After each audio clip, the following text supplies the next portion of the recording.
Hello.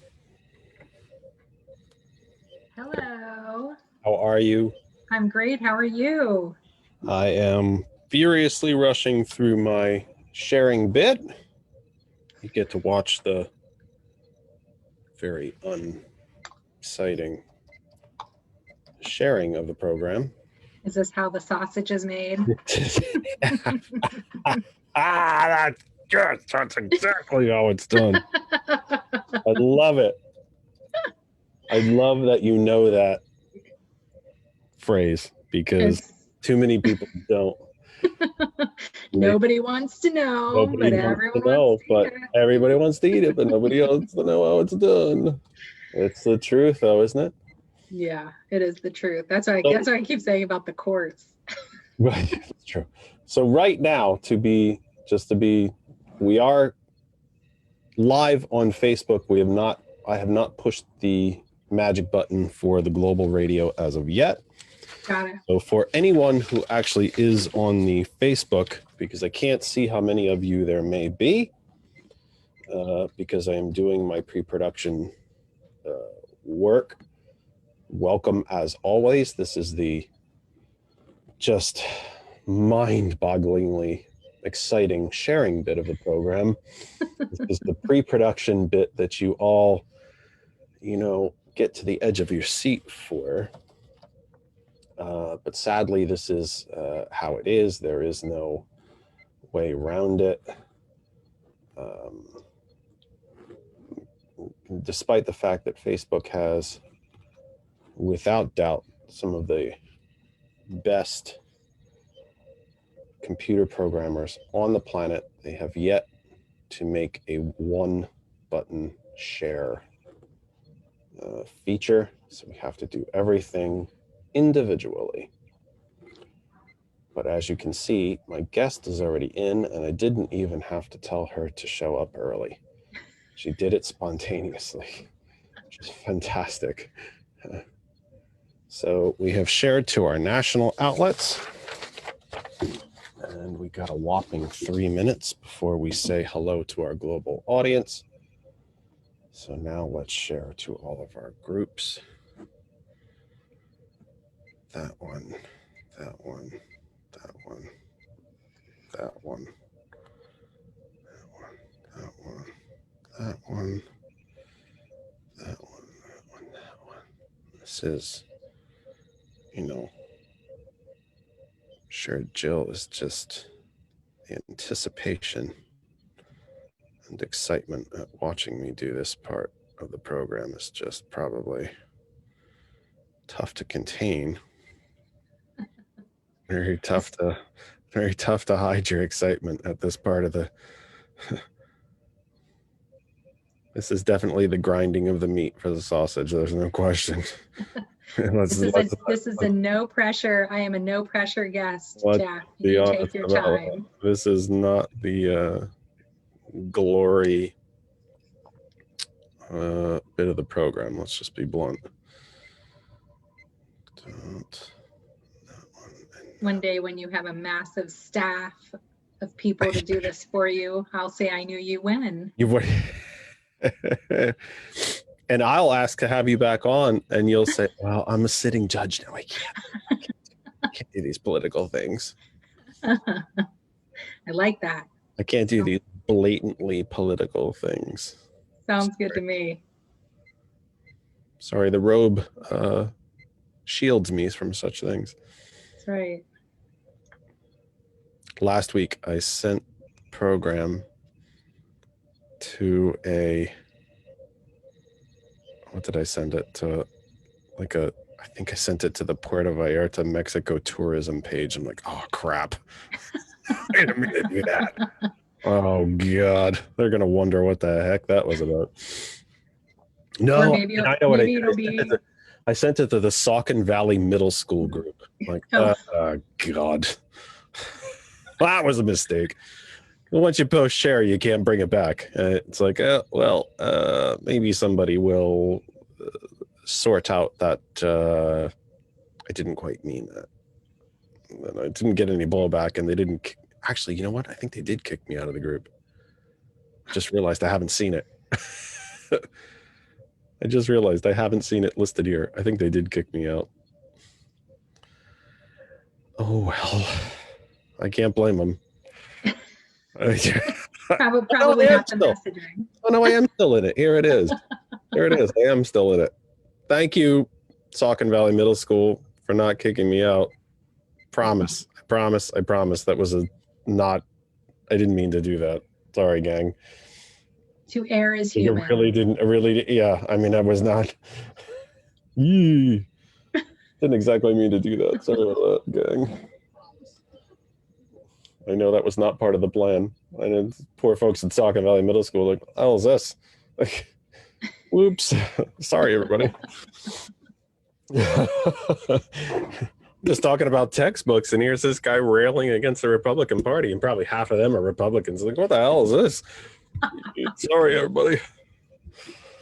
I don't think they were too happy about that. Actually, let me forward the phone. I forgot to do that too. My technical producer is not here today, and he's usually telling me, don't forget to forward the phone. But then again, nobody calls anyway, so probably not even necessary. 267-227-9189. The runtime of the program is until 9 p.m. You are under obviously, I'm not going to hold you here like some type of hostage until 9 p.m. But you are welcome to stay as long as you wish. You tell me when you need to go, and off you go. I have other things I can talk about, so please don't feel that you are under any sort of, this is not a hostage situation. My God. This is the last thing I want you to think that it is. So hang tight. I'm going to push play on the radio side. The theme song will play, and off we go.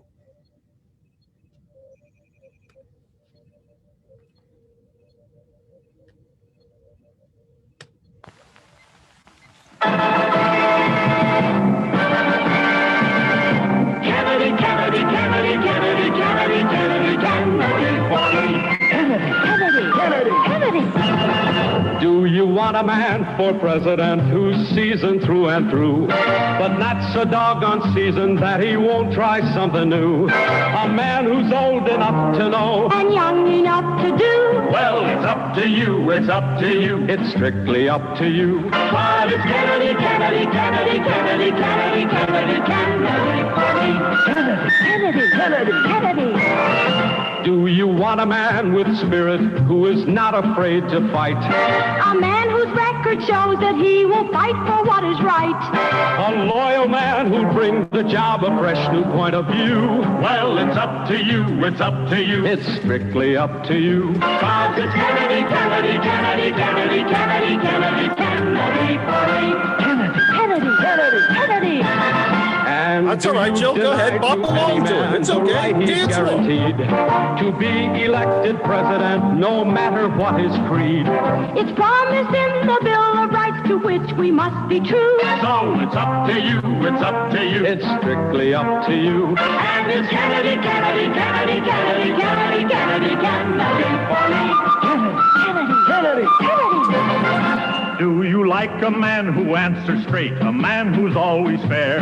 We'll measure him against the others, and when you compare, you cast your vote for Kennedy and the change that's overdue. So it's up to you, it's up to you, it's strictly up to you. Yes, it's Kennedy, Kennedy, Kennedy, Kennedy, Kennedy, Kennedy, Kennedy for me. Kennedy, Kennedy, Kennedy, Kennedy, Kennedy.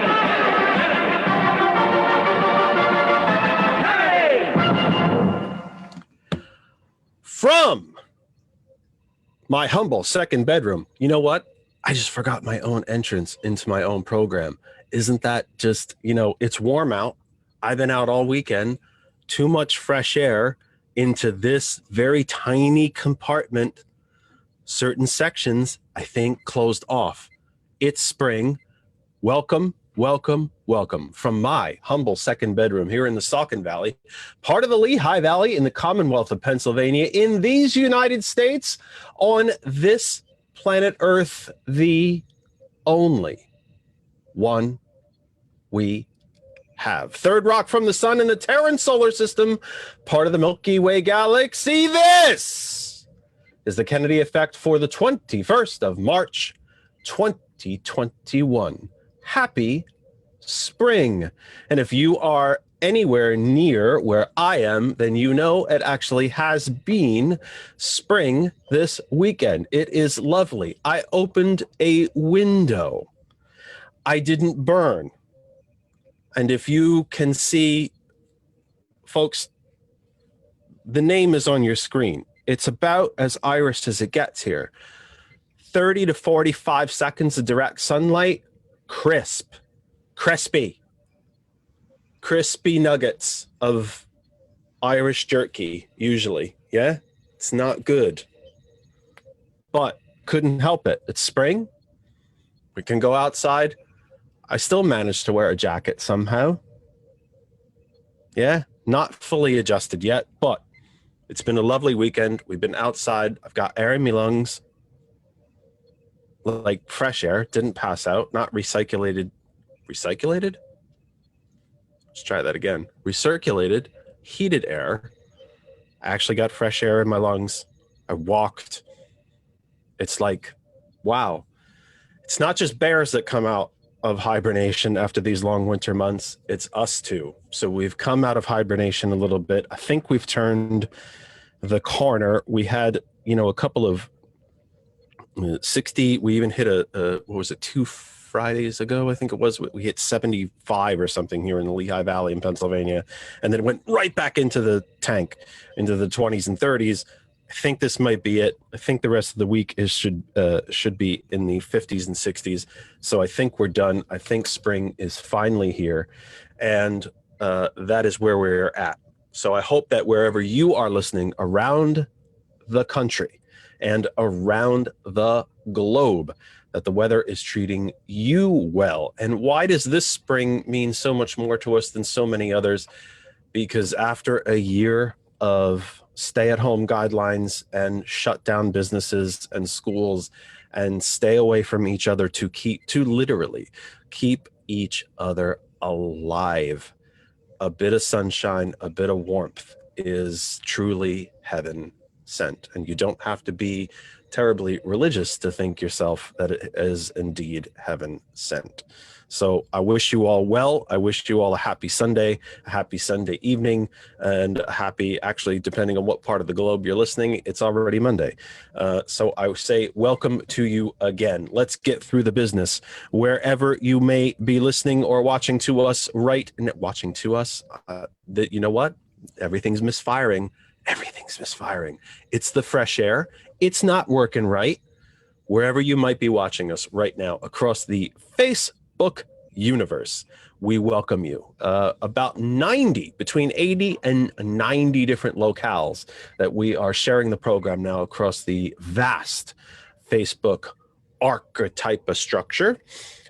Please stay where you are, enjoy the program, watch, listen in the background while you're having dinner or preparing dinner with the family if you're in the Eastern time zone where we are, or whatever it is that you might be doing, working in the background, enjoying the sunshine, whatever it might be that you're doing. However, as you probably all know by now, if you come to our home group Facebook page that's called That Other Side of Information, you will see the posting of this program. Jump into the comments section and talk to us. You can comment right in there. I will see you join. You can ask questions, drop comments, agree, disagree, yell, argue, kick, scream, whatever you tell me. You know what? Tell me that's a really nice hat, because it is. Tell me that's a pretty cool USA soccer jersey, because it is. I mean, let's just be blunt. It's cool. And soccer jerseys are cool. So do that. But do that. Communicate with us. Interact with us. We love, you've heard me say on the program before, we love NPR. NPR is extremely informational. But if you want to be lectured to, go listen to NPR. That's not what we're here for. We want to interact with you. We want to hear from you. I see that Andrea is already in the room.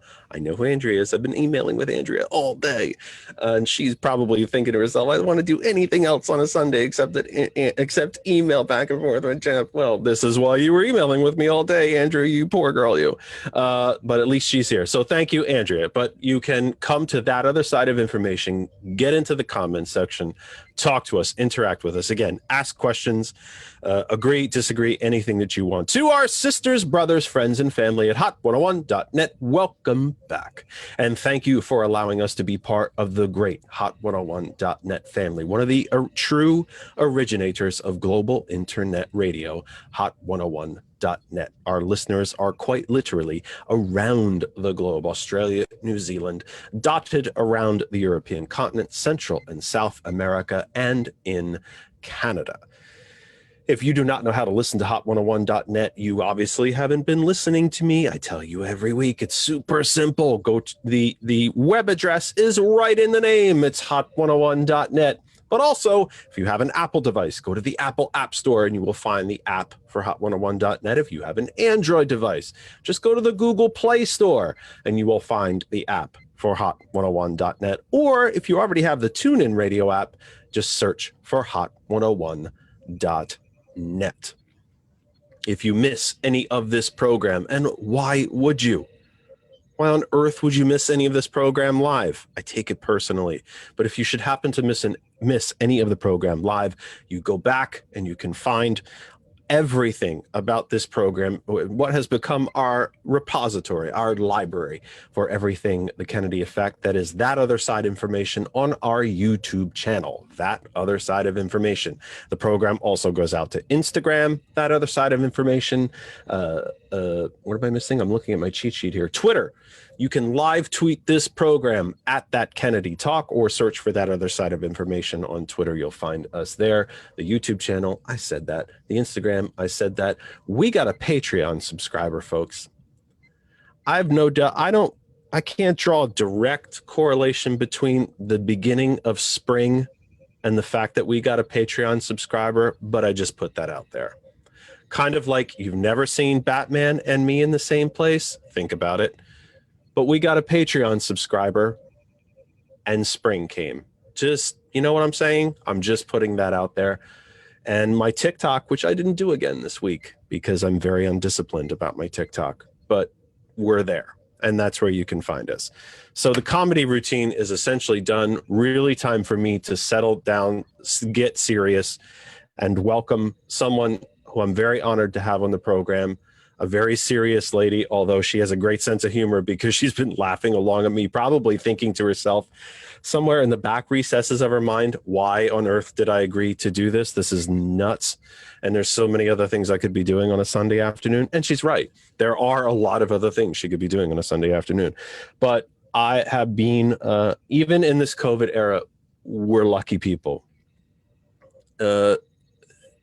Sometimes geography, even though our planet has become a much, much smaller planet in this technological age, the pandemic and all of us being forced onto these video platforms has actually given us a chance to possibly even meet more people.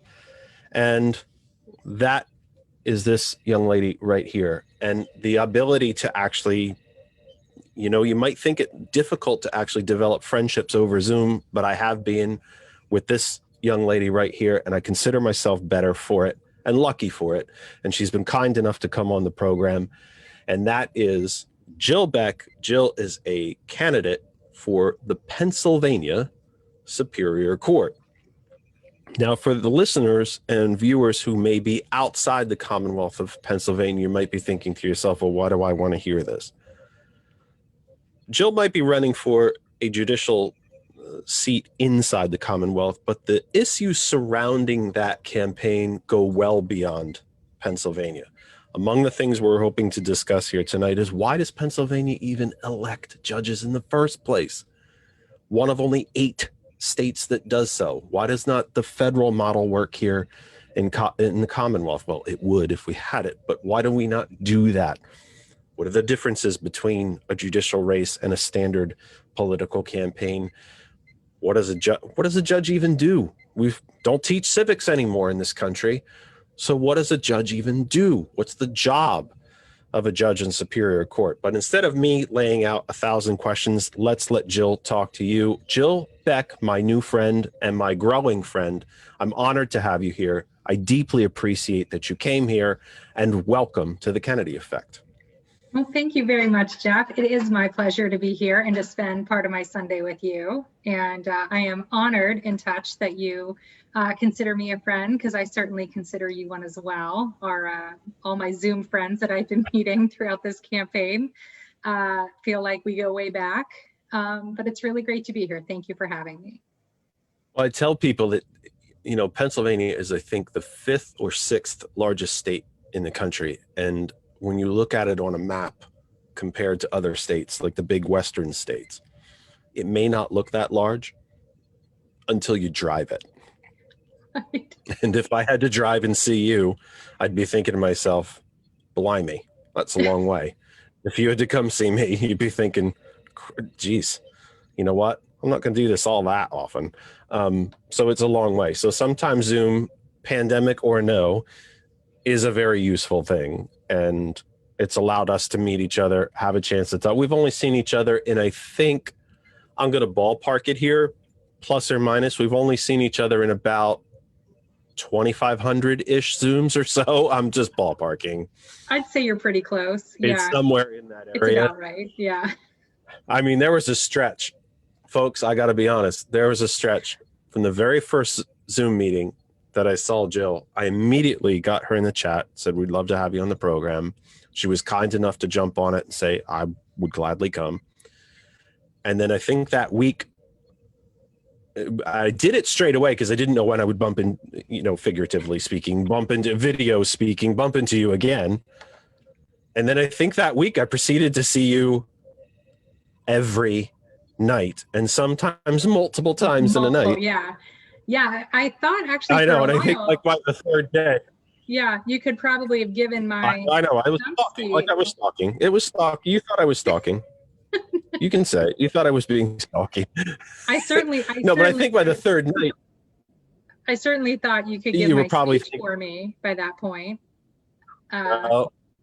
Well, careful what you wish for. I do a radio program for a reason. It's because I talk and I won't shut up. I mean, it's the only time I think Kristen gets any peace is like, okay, sweetie, go do the show. And okay. And probably downstairs with a bottle of wine going, oh, wow, peace and quiet. Okay. So Jill, let me start with you with what has become sort of our Inside the Actors Studio standard question for all our guests. And it is deliberately vague because I want you to answer it. Who is Jill Beck and how did you get here? Well, yeah, that's I guess a complicated answer. So I guess I'm a lot of things to a lot of different people.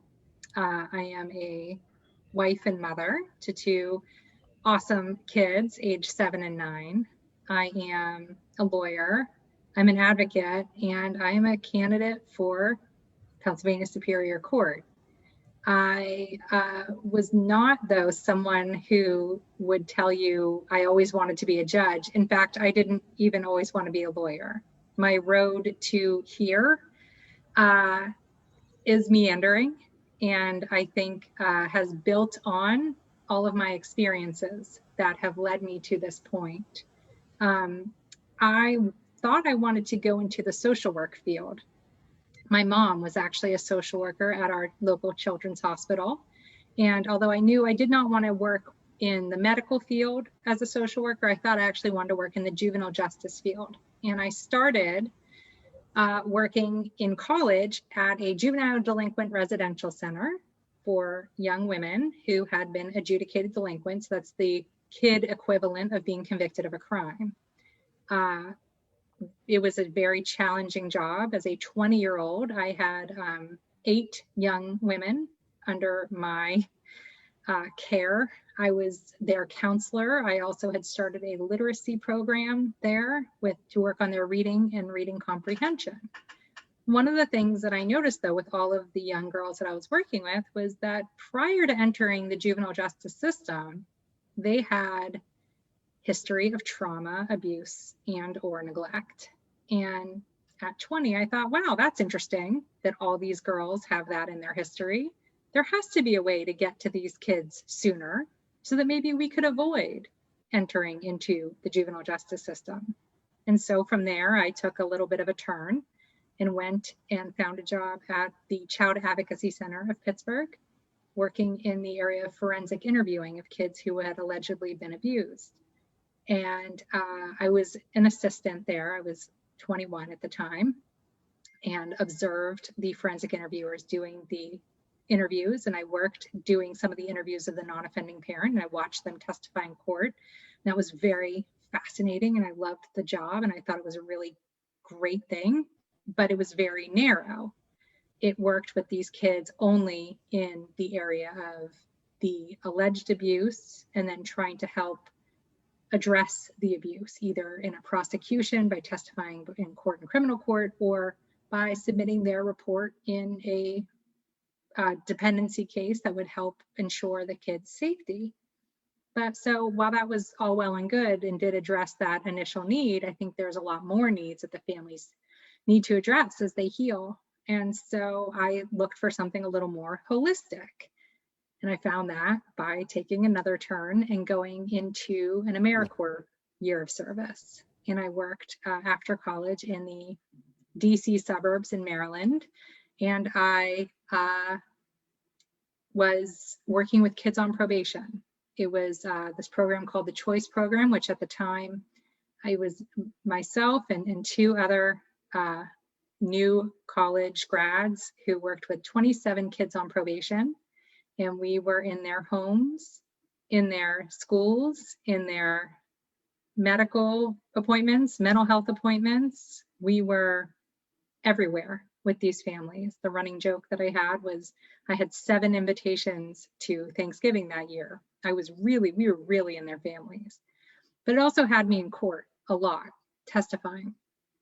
And, about their probation, how they were doing either well or not so well in their probation requirements.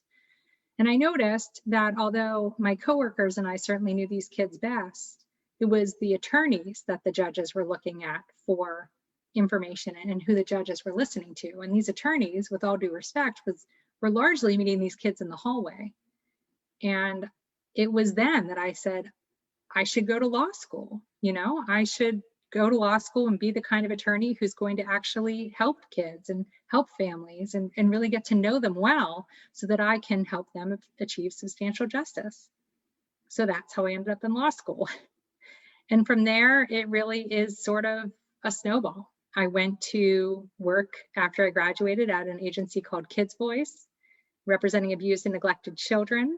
I had about 200 kids on my caseload at any given time, kids aged birth to 21. So lots of different needs, lots of advocacy, lots of time in court. I also got to appeal cases and work on appeals. And it was there that I developed a love for appellate law. And I thought, wow, maybe I want to not be a litigator. Maybe I do want to do some appeals. So took another turn and decided to go work for a judge. And I lucked into working in the chambers of Christine Donahue. And although I'd only planned to be there for a year or two, that quickly turned into 10 because I really loved the job. I was with her for 6 years on the Superior Court, 4 years on the Supreme Court. And it was really once I was working on the Supreme Court that I took stock of just how important the decisions of the Superior Court are. These are cases deciding someone's right to freedom, someone's right to parent their children, their right to their health, wealth, safety, inheritance, property, business. It's interpreting the laws of our Commonwealth and our Constitution. And it's the court of last resort for about 98% of cases because our Supreme Court doesn't grant allowance of appeal in these just error correction cases.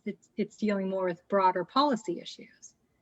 And it was there that I made the decision, if I want to effectuate change, if I want to do the best that I can in this profession, I should run for the Superior Court. And here we are. And you poor thing, here you are now talking to me. Here we are, happy to be here. But that after is, 2,500-ish Zooms or so, here we are. And after doing Zooms, what is the, even though we elect judges in the Commonwealth, and we'll get to that, what is the biggest thing that a judge does that most people may not fully understand that they do? I think most folks, and not to try to give you the answer in a question, but I think most folks automatically think of judge as criminal. Mm-hmm. Someone robs a store or mugs someone or a DUI or a domestic abuse or even, racketeering or corporate crime or whatever. We immediately think of our judges as criminal court, bang the gavel, you're going away for life kind of jail, kind of judges. What do you see? You've seen judges in every, facet. You've dealt with them, as an advocate, you've worked for them. What do you see? What do you think of? What does judge mean to you? So a judge to me is just an arbiter of fairness, and it's an arbiter of justice at every level of the court, from the magisterial district judge up to, even our United States Supreme Court. That is the overarching unifying factor of every judge at every level.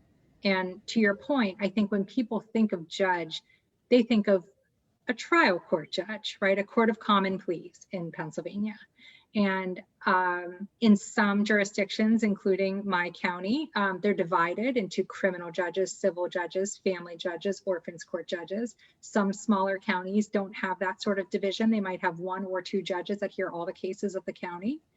And those are the judges that are hearing testimony, dealing with witnesses, dealing with juries. Those are where the litigants come in and they argue the case, and there's objections and there's gaveling and there's, all kinds of, sometimes chaos that's happening in the courtroom, right? There's bailiffs, there's, and people, if it's a criminal case, right, they might be deciding whether or not they go to jail. If it's a civil case, they're deciding who gets the money. If it's a family law case, they're deciding, maybe who gets the kids. So those are very like make or break in the moment decisions. But when you think of a superior court judge, it's a far different place. It's far removed from that. So the superior court reviews cases of criminal, civil, family, juvenile, and orphans court matters, but there's no jury. There's no gavel. There's no witnesses. There are no litigants. There's actually no new evidence. It is the judges, which typically sit in panels of 3 hearing cases. And sometimes it's the judges and the lawyers, and sometimes it's just the judges and the paper, because it is a quiet, contemplative court that is involved with reading, researching, writing, and repeating day in and day out on these cases. And that's what a superior court judge does. The superior court judge has a staff of people that works with her and helps to make sure the record is reviewed thoroughly, researches the law completely, takes the facts that are found in the record to the precedential law and puts them together like a puzzle. They have a lovely marriage that comes out on a well-written, thoughtfully crafted opinion that then goes to people, and ideally they can understand it and they can review it and they can see why they won or lost. And the superior court, though, is also looking at this from about 20,000 feet through a very narrow lens, which it takes some practice. It takes some doing to learn how to do that job, which again is different from a common pleas judge. I think that all the judges at each level have very different jobs and very different roles in the justice system, criminal or otherwise. Are you a interpreter of law, a dispenser of law, an educator of law, or all of the above? So we are definitely, on the superior court, we are definitely an interpreter of law. I would agree that we are also a dispenser of, we'll say, justice. Of justice.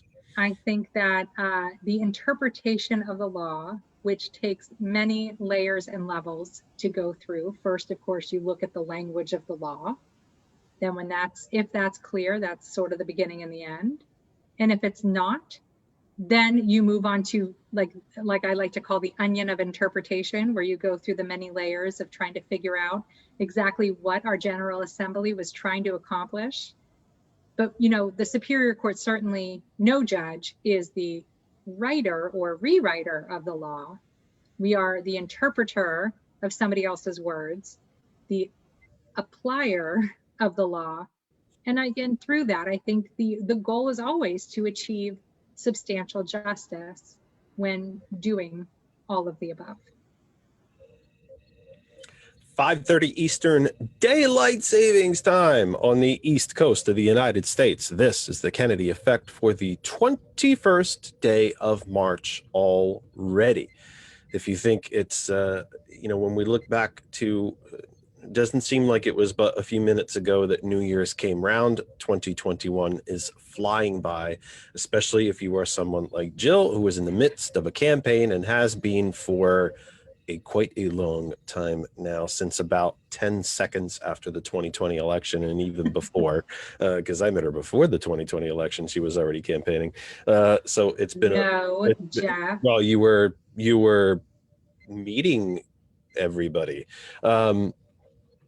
By happenstance, you were meeting everyone.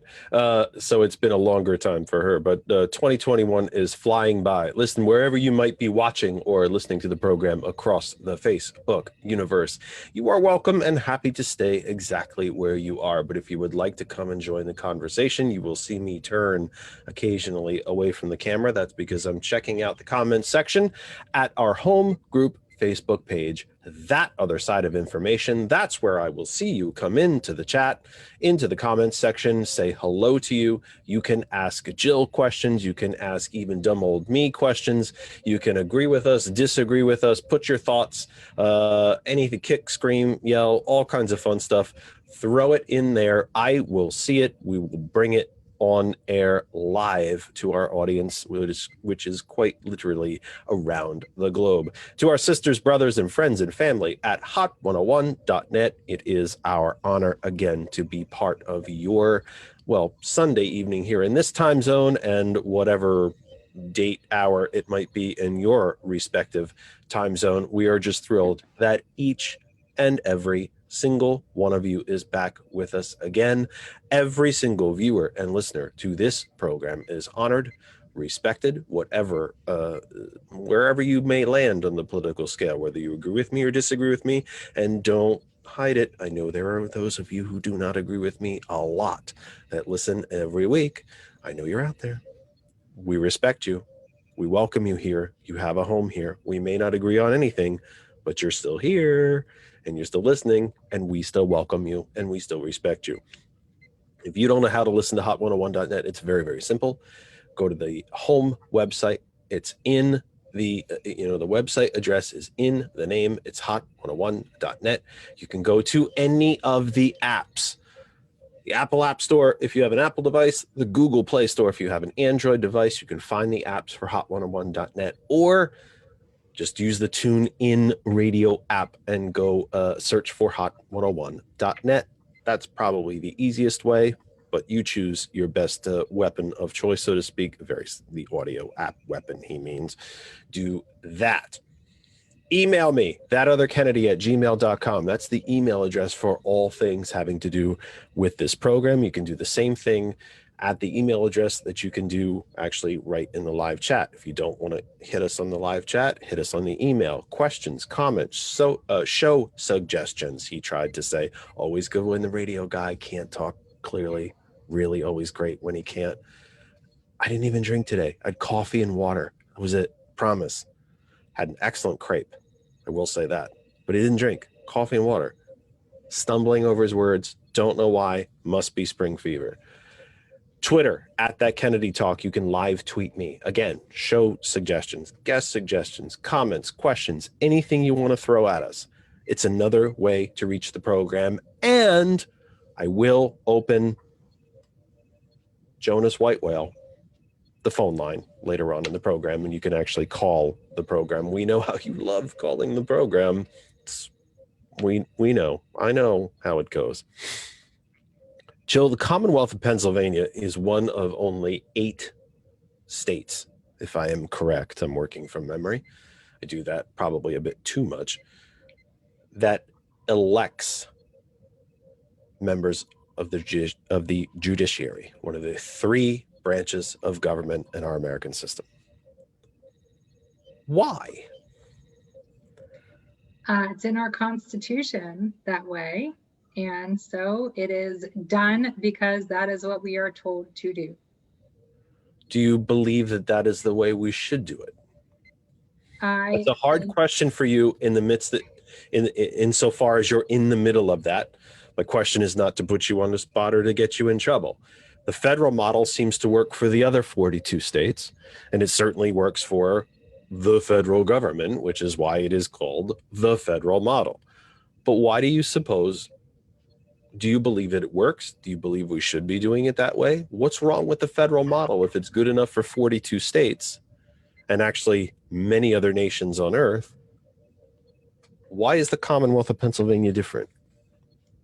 Well, I think that there really are good arguments on both sides of this, but I will say this. An appointment, the federal model is, certainly an election is political, but that's about as political as you get when you're talking about an appointment and confirmation process through the Senate.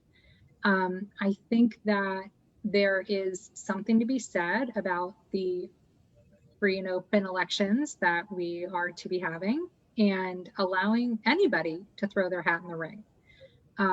It doesn't matter who you know, right? It's just all about skills and qualifications, and the best candidate should win.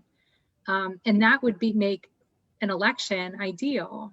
I think where it falls down on the judicial side is that, unfortunately, people are not as engaged, as invested, or as interested in judicial elections, even calling them off-year elections.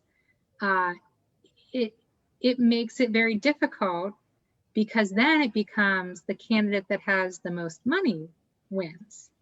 And then it becomes a race to raise money, which of course judicial candidates do not themselves ever raise money. It is prohibited, but there is money involved. And, certainly to get my message out to 67 counties, to, in a general election, I think it's somewhere in the ballpark of 9.5 million registered voters in Pennsylvania.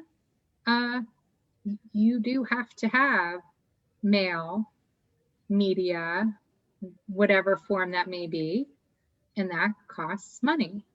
And so therein lies a little bit of the problem, because I can go on phenomenal shows like yours. I can be written up in newspapers. I can go onto forums and speak to many voters. But for the most part, people just aren't that involved in judicial elections. They don't take the time to learn about the candidates. And for those who do, thank you. Thank you for taking the time. My feeling is, whether you choose me as your candidate or you choose one of my opponents, that's fine. Choose one of us, though, based on our credentials, in what you believe to be the ability to be the best judge statewide. I think the unfortunate truth is that a lot of times it's, voting based on geography or gender or ballot position, or, all of the above. And so that's where I think our elections falter a little bit. Otherwise, I think I like the idea that people, the voters, get to choose who is going to be governing over their cases, because that's who's coming before the judiciary. The people are. I mean, certainly, of course, our General Assembly does as well sometimes, but by and large, it's going to be the people. What in a campaign, I think most people probably feel or have it in their minds that because you are running a campaign, that you can campaign the same way anyone would for a township or city council, a county council, county executive, state rep, state senate, governor, lieutenant governor, U.S. House of Representatives, Senate. But you can't. And you already mentioned one of the things: you are not, by law, by Commonwealth law, you are not allowed to, possibly even by Constitution, but you can correct me on that, but you are not allowed to directly make phone calls or even face-to-face. When we used to, back in the dark ages, when we used to actually meet people face-to-face, you are not allowed to ask people directly for campaign contributions to fund your own campaign. What other differences, and of course you're well schooled on them now, you're deep into your campaign now, it almost seems a bit contradictory to even call it a campaign, but it is one. You are running for something. People will eventually go, will vote for you in whatever form they choose to do so. What are the other differences between a judicial campaign and a, for the lack of a better term, a standard political campaign? Sure. And to begin, the prohibition against judges asking for money or judicial candidates asking for money come from the canons of judicial conduct. We have rules that govern, and judicial candidates are governed by these canons as soon as they become candidates for a judicial office. And that it is expressly prohibited. A judicial candidate cannot ask for money. Other difference is what you typically will not see in a judicial election is negative campaigning. There are rules, particularly for those of us who have sought the recommendation and rating by the Pennsylvania Bar Association. We sign a pledge saying that we will not run negative ads or run ads that aren't true, or, you know, there's a list of things that we are prohibited from doing. I think the biggest difference, though, is the inability to really speak or opine on issues of policy. You know, everybody wants to know a judicial candidate's position on very hot button issues, on pending legislation, on cases that are pending before the courts. And in all of those circumstances, the appropriate and proper answer is, as a judicial candidate, I really can't speak to that. And, you know, really it comes down to, in the end, a concern about prejudging a case. You know, matters that could come before the judiciary, you want a judge who's going to look at it with fresh eyes based on the facts and the law that is in place in the matter and at the time of the decision. You don't want, you know, me years before speaking, you know, in detail about something that then eventually comes before me, because then there's that appearance of prejudgment, which is improper. And that just, I think, I keep calling it running a campaign with blindfolded with one arm tied behind your back. And the same idea about you asking for money too. If you were to ask me for money and I wrote you a, you know, X dollar, I'm broker than broke, but if I wrote you an X dollar check and I somewhere in the future, whether it was 3 months, 3 years, or 30 years from now, came in front of you in court, there would be at least, you know, and someone happened to remember that I wrote you that check, there would possibly be the appearance of a conflict. So you yourself cannot ask folks for campaign cash. Correct. And even in the first year after a judge is elected, particularly on the higher appellate courts, judges often, not always, but often will disclose campaign contributions of which they're aware.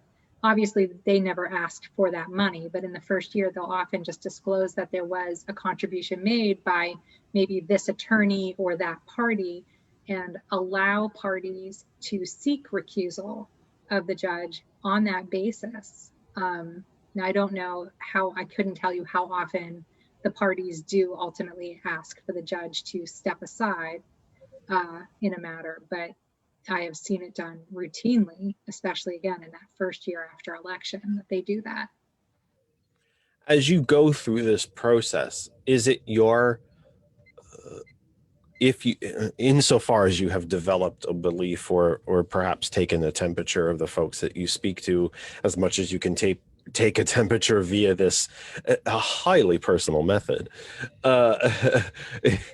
is it your impression, again, and so as much as you possibly have developed one, that the method by which we do this in the Commonwealth, the method by which these elections, as opposed to what would be a gubernatorial nomination, Senate confirmation, or lack thereof, because I could make a constitutional argument that when the Senate does to, like what it did to Merrick Garland, that is in fact a form of advice and consent. He should have been appointed by President Obama, but that's a different topic for a different day. Perhaps, unless you're feeling spicy, Jill, we'll get into that. But is it your sense that people still approve of and appreciate the way we do it in Pennsylvania, or is there a sense that we should be using the federal model? You know, I think, or have you not even thought about it? Is it something that you haven't even really developed a sense of as you've moved through this process? No, so it's interesting because at this point, to this point, and when I say this point, I mean we've now just gotten through the petition process, which is where we collect signatures of people in our party, for me, the Democratic Party, to help us get on the ballot. Each candidate needed a minimum of 1,000, 100 of which had to be each from 5 separate counties, 500 total from different counties.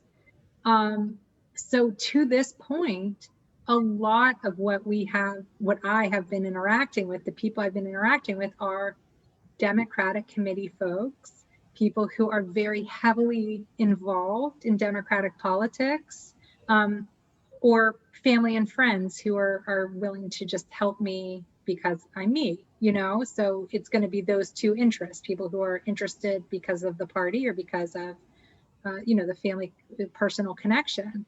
And so all of those people that I've been interacting with so far, I think mostly do approve of the elected process. I think that there are people who are invested in the process and are willing to and able to help see it through.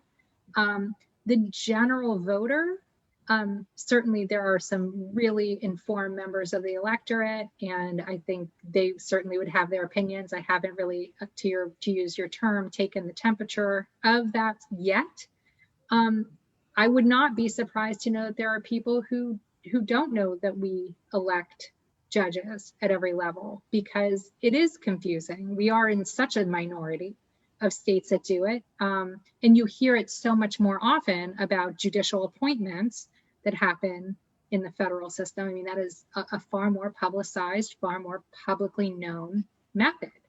So, I want to get out there as much as I can to talk to people and to let them know about, of course, that there is this election and this is my candidacy and these are the things that are important to me.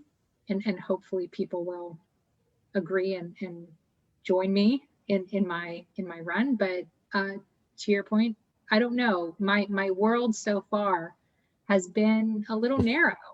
It's been yeah, it's been a lot of this.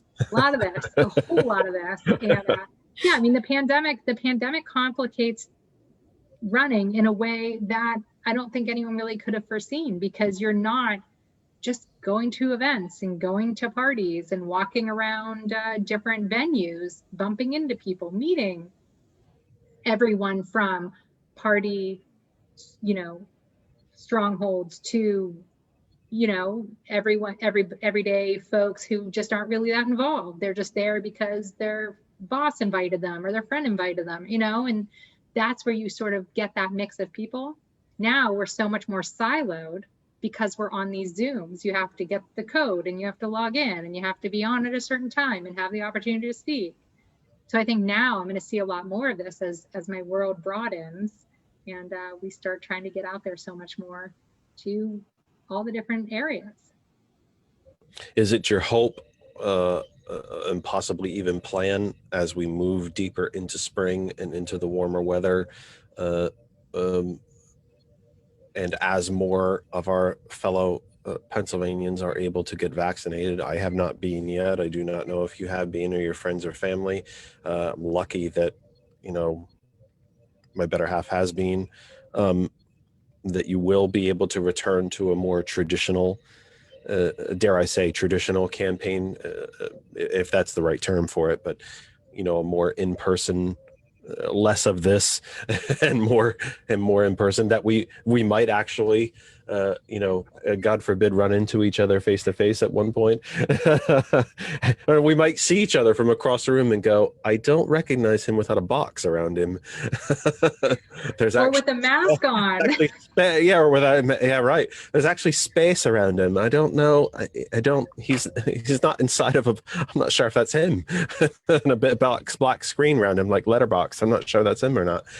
But do you expect or hope, I assume you hope so. I mean, we all hope so, but do you expect, at least as we move toward the May 18 primary, that you will be doing more in-person things, that you might actually get out, travel, at least if it's to the more local committees and so on, do a bit more in person? Or if you possibly do outdoor event or something like that.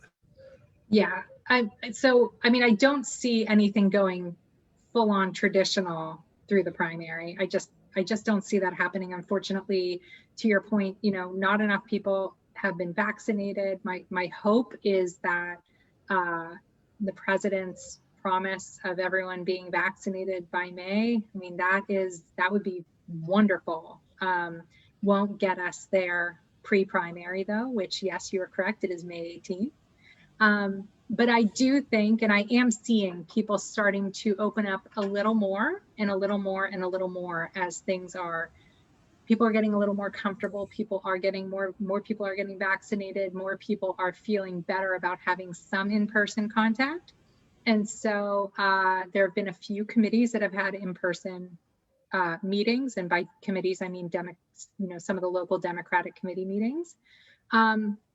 There are some events that are happening, again, masked and social distancing indoors. I will be very surprised if more don't, as the weather gets nicer, if more don't have some outdoor events. I know some of the county committees have been talking about that, and I will absolutely do that. And you said earlier about driving across the state, and you're right on with that. I mean, it is a huge state to traverse. So I did it. Seriously, I mean, imagine having to drive from Philadelphia to Erie. I mean, that's 5 hours, almost 6 maybe. I mean, it might look smaller on a map until you're driving it. Well, I did it during petition period, because Pennsylvania still has us chasing paper around the 67 counties. We had to get them. We had to get them in hand, right? And so I took a couple of road trips, again, outdoors, safe, social distancing, mask, the whole nine, double mask, if I'm being completely honest. And I went through, I've been now to 24 counties through that process. Next up is everybody's favorite, yard signs. And we'll be taking a trip for that as well, because really, look, we got to get them out there. Right? We got to get them to the people. And at the end of the day, it's a great excuse to just see some people, to get into some counties, to, just say hello to a few people, maybe try to get some messaging out there. And so we'll be doing that actually starting next weekend, doing another tour, nice little loop through the Commonwealth. I want to look, there's some serious issues that I do want to ask you about. I'm trying to actually drag that past the top of the hour because I don't want to start a heavy topic this close to the top of the hour. That's the tricky little radio stuff that I occasionally do, like a real radio guy. Every now and then a blind squirrel finds a nut. But if you could step back from this just a bit, or if I could ask you to step back from this just a bit, how has this campaigning process been? I know that the pandemic has affected it a great deal. I get that. I mean, anybody, I think, with, any common sense whatsoever would know that it has. But you have been out. You just said it. You've been out getting signatures. You're going to be going out with yard signs. And by the way, lesson plan for everyone around the globe. I wear a lot of different hats. I'm the host of this program. I'm also a partner in a political consulting firm. Yard signs work. Period, folks. I'm telling you, they work. They work. They don't just get your name as a candidate out there. They remind people that there's even an election, right? They speak to relevancy. If I see a sign for, I happen to know there's no Joe Smith running. If I see 900 signs for Joe Smith for Superior Court and 1 for Jill Beck, something in my brain tells me that Jill Beck is not up to Joe Smith. It speaks to relevancy. But if I see 900 Jill Beck signs and 1 Joe Smith sign, it tells me that Joe Smith isn't doing something that Jill Beck is doing. And it also reminds me when I see Jill Beck for Superior Court, on a May 18 primary election. There's a primary election on May 18. You'd be stunned, folks. wherever you're listening, inside and outside Pennsylvania. If you're in Australia, New Zealand, Canada, listening to this going, you have primary election? Yes, we have primary elections. You'd be stunned how many folks don't know. A piece of corrugated cardboard, or the kind that slips over, the envelope type that slips over, whatever they're made of. They're made of titanium. Whatever you make them out of, it seems very old fashioned. I get it. It does, but they work. They work, and they speak to relevancy. Let me get back to that. Let me set that rant aside that I suffered you through, and let me ask you my question. How has the campaigning been? Have you enjoyed the traveling? Have you enjoyed this process so far? The number of folks that you've met, either this way or the few folks that you've met in person, have you enjoyed this? I mean, that aspect, absolutely. I've really loved meeting the people I've gotten to meet. And I have been so pleasantly surprised by how many people are just willing to help, basically unknown, because I am a political outsider. I have not been involved in party politics. I have not been involved in the political process really, other than as a voter. When I spent 10 years on the appellate courts, I was precluded from any partisan political activity, and I stayed yards away from it. And to your point, before I ran, it's a little glimpse into my psyche. I've never entered into a decision lightly in my life. Running for statewide office is certainly a bigger decision than what I'm going to have for lunch. And so, I did my due diligence. I went to these meetings. I sat in on them. I met people because I was a who, I was a complete unknown. And I had to see, is this something I can do? Is this something I want to do? And is this something that other people might want me to do? Because I think all three of those things matter when it comes to an election. And so, the politics of it, and I say that with a small p, have been daunting for me. Those are things that I'm not really all that sure-footed about, and those are things that I'm not really all that, I don't really see myself as very good at. I don't excel in that world. But where I have really enjoyed and what I've loved is when I connect with people, whether it's on Zoom, whether it's in person, whether it's on the phone. I like talking to people. Maybe a little less about myself would be nice sometimes, but such is the nature of the run. But it's been really great meeting the people I've met. And I really do feel like I have developed some friendships for life with people who I would have absolutely no reason and no business knowing outside of this process. And to be clear, you said it a bit in your answer, this decision to run for office, we elect judges in Pennsylvania. You could have run for magisterial court judge, which is a small, generally speaking, it's a bit of an oversimplification of the process, but generally speaking, is a district within a municipality if it's a bit larger, or it might be one judge for a municipality if it's a smaller municipality. There's the county court. It's not called county court. Why am I blanking on the Court of Common Pleas? Sorry, got it. Came to me. It's up here. You know how we all look up here for the answers? I eventually found it. It's Court of Common Pleas on a county level. You could have done that, but you jumped straight to a statewide race. Why?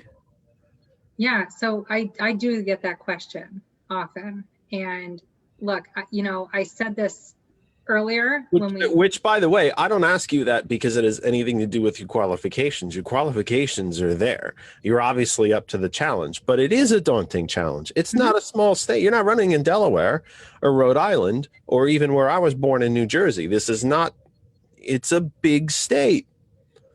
It's a big undertaking, even when you have, there's some of this kind of campaigning, this Zoom kind of campaign. I'm doing this because your box is above mine. This kind of campaigning that is actually easier. You want to chat with somebody in Philadelphia? You're there. You don't have to drive there. You want to get somebody in Erie? No problem. Punch it. Here's the code, kid. Let's have a chat. You want to go to Scranton? You want to go to Hazleton? You want to go to Stroudsburg, State College, York? Piece of cake. No problem. We're right there. But it's not a small state. So you decided to enter this world, and you did it at a statewide level. Why? I did, and I should say also, I did it not knowing there was going to be a global pandemic. I sort of made the decision that I at least would explore the idea of running when I had to leave Justice Donahue's chambers at the time. I couldn't do any partisan political activity while there. I knew I needed to at least learn more about the political process, as I said. And I actually went to a law firm where I did tell them in my interview, mind you, that I wanted to do this. And so, were you even able to explore the idea of running while you were with Judge Donahue? Were you even able to explore that, or you're not even allowed to do the exploratory part? I didn't feel comfortable doing that. And to that point, we had in my area, we had a very highly contested school board race in a year when I was still working for the court. And I had to get special permission to go to a debate, to a meet and greet with one of the candidates for school board while working for the court. What's the hottest of ethics that you stuck to? Well, I said, I am still a voter, And a parent. Right. Yeah, that too. Yeah, with kids in that school district. Yes. Right. And so that was, so for me, but even for myself, I am somebody who stays very, very far north of the line, if you know what I mean. It's sort of my nature. And so, no, I did not feel like I could explore to that end. And so when I made the choice that I wanted to at least consider this and explore, it was not during a pandemic. It was going to be for the whole Megillah, Right. Riding and The traveling, the whole, right. And my family and I had endless hours of talks about it. But it comes down to this, it's an important job being a judge. It is a job that has literally life or death consequences. It affects people far outside of just that single decision, but it is a job. And so from my point of view, I wanted to go for the job that I think I am best suited for, most qualified for, and most interested in holding. Again, and make a real bloody difference in people's lives. A proper difference. That's what I want to do. That is the goal. And don't get me wrong. I have nothing but respect for Court of Common Pleas judges. They have an extremely difficult job in their own right. I have practiced before all of them. I have been in their courts. I have watched them, wrangle with witnesses and with juries. And I've watched them with evidentiary decisions. And it is a hard job day in and day out. And in my county, like I said, they are siloed. So it is the criminal court, civil, family, juvenile, orphans court. I love the variety the Superior Court sees. And I think that is one of my strengths, is that I can kind of bob and weave, so to speak, through these cases. And I love the idea of working on a mechanics lien case in the morning and, a second-degree murder case in the afternoon, and then jumping over to a custody matter, and then looking back on a will contest. I think that to me, I'm really, this is legal nerd 101. And I apologize for that. I'm so glad you say that. I was going to say you are legally geeking out right now. I know. You are so bad. Legally geeking out right now. It is so bad, but to me, this is exciting stuff. You end up telling me you like Star Trek or Doctor Who. You're going to come back and it's going to be a 12-hour program. It's going to be a marathon. It's going to be brutal. No, but this is, this is what I'm passionate about, right? I always say there's a job for everyone. And, there's certainly things that I could never in a million years see myself doing. The work of the Superior Court, the work of a Superior Court judge, I fit. It fits my credentials, it fits my background, it fits my interests, it fits my passions, and it's what I feel like I am meant to do. And I know I can, to your point, this is where I think I can make the biggest difference and effectuate the most change in our system of justice. 6:06 Eastern Time here in the United States in the Commonwealth of Pennsylvania, and this is the Kennedy Effect for the 21st of March 2021. I don't know why I had to look up. Did you see me look up to remind myself that it was March, even though it's right on the screen that it's March. And I've already told you, by the way, many times out there listening that it's March. How to think about it. Don't know why. We're just a little disconnected. Been disconnected the whole program. Can't explain it. I'm chalking it up to spring and the fact that I really don't want to go to work tomorrow. But other than that, let's just say this. 6:07 Eastern Time here in the United States. This is the Kennedy Effect for the 21st of March, 2021. We appreciate every single one of you being with us and welcoming us into your homes, your devices, your laptops, your tablets, your phones, your smart speakers, however it is that you consume the program. We appreciate it, every single one of you. If you were not there, we would not be here. Wherever you are watching on Facebook, between 80 and 90 different places that we share the program now, different groups, pages, national outlets, down to local outlets. We thank you very, very much. We appreciate it. You are the ones that help build the audience for this program in a visual manner, and we appreciate it. You can stay right where you are and watch the program. No problem. Stay there. Enjoy it. Or if you wish, please hop on over to the home group Facebook page, That Other Side of Information. That is where you can join what has been, and I must say this, and I say this with all sincerity, and absolutely nothing happening, chat. I got to be blunt. There's nothing happening in here. I mean, I am thrilled that you're all there. Like, nobody, like, I see the names. No one even said hello. Like, there's not even a thing. Nothing's happening in there. Nothing. I will take that on me. That has nothing to do with Jill. She's been brilliant. Put that on the host. Just nothing happening. I mean, all I see, I'm literally looking at it right now. Andrea is watching. Bob is watching. Marietta is watching. It's all that's there. Nothing. Nobody said hi. Nobody said you suck. Nobody said anything. Nothing. I don't get it. But hey, it's there. Come over to the home group page, That Other Side of Information. Put your comments, questions, anything that you want to add to the program. You can do it right there. I will see it. If you have a question or a comment, I will read it to Jill. We will talk about it. This is your program. This is not a lecture. I'm not smarter than anybody. I just have a little more experience in politics. But I'm not better or smarter than anybody. We want to hear from you. This is your program. My brothers and sisters at hot101.net, thank you again, as always, for welcoming us into your Sunday evenings or Monday, depending on what part of the planet you're in, your phones, tablets, laptops, smart speakers in your cars, wherever you're taking us in. Hey, you can get to us too. You can live tweet the program at That Kennedy Talk. You can email us thatotherkennedy@gmail.com. Hot 101 has a Facebook page. The program is there as well. Actually, the Hot 101 Facebook page is pretty awesome. It's a great site for information. You can see all the DJs. You can see all the different programs there. You can reach us there as well. You don't know how to listen to hot101.net? I've been telling you all night. It's super simple. The main website page, the name, the address is in the name. It's hot101.net. If you have an Apple device, go to the Apple App Store. You can find the app for hot101.net there. If you have an Android, go to the Google Play Store. It's right there, the app for hot101.net. Or if you have the TuneIn Radio app, you can find us there. Go to the search bar and just search for hot101.net.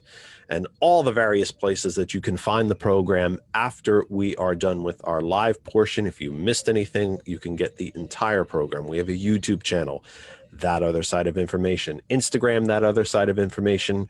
I usually do promo videos and short rants. Actually, I haven't done any short rants. I really shouldn't say that, but I should, because I do get quite wound up during the week and think to myself, I'm going to talk about that on Sunday.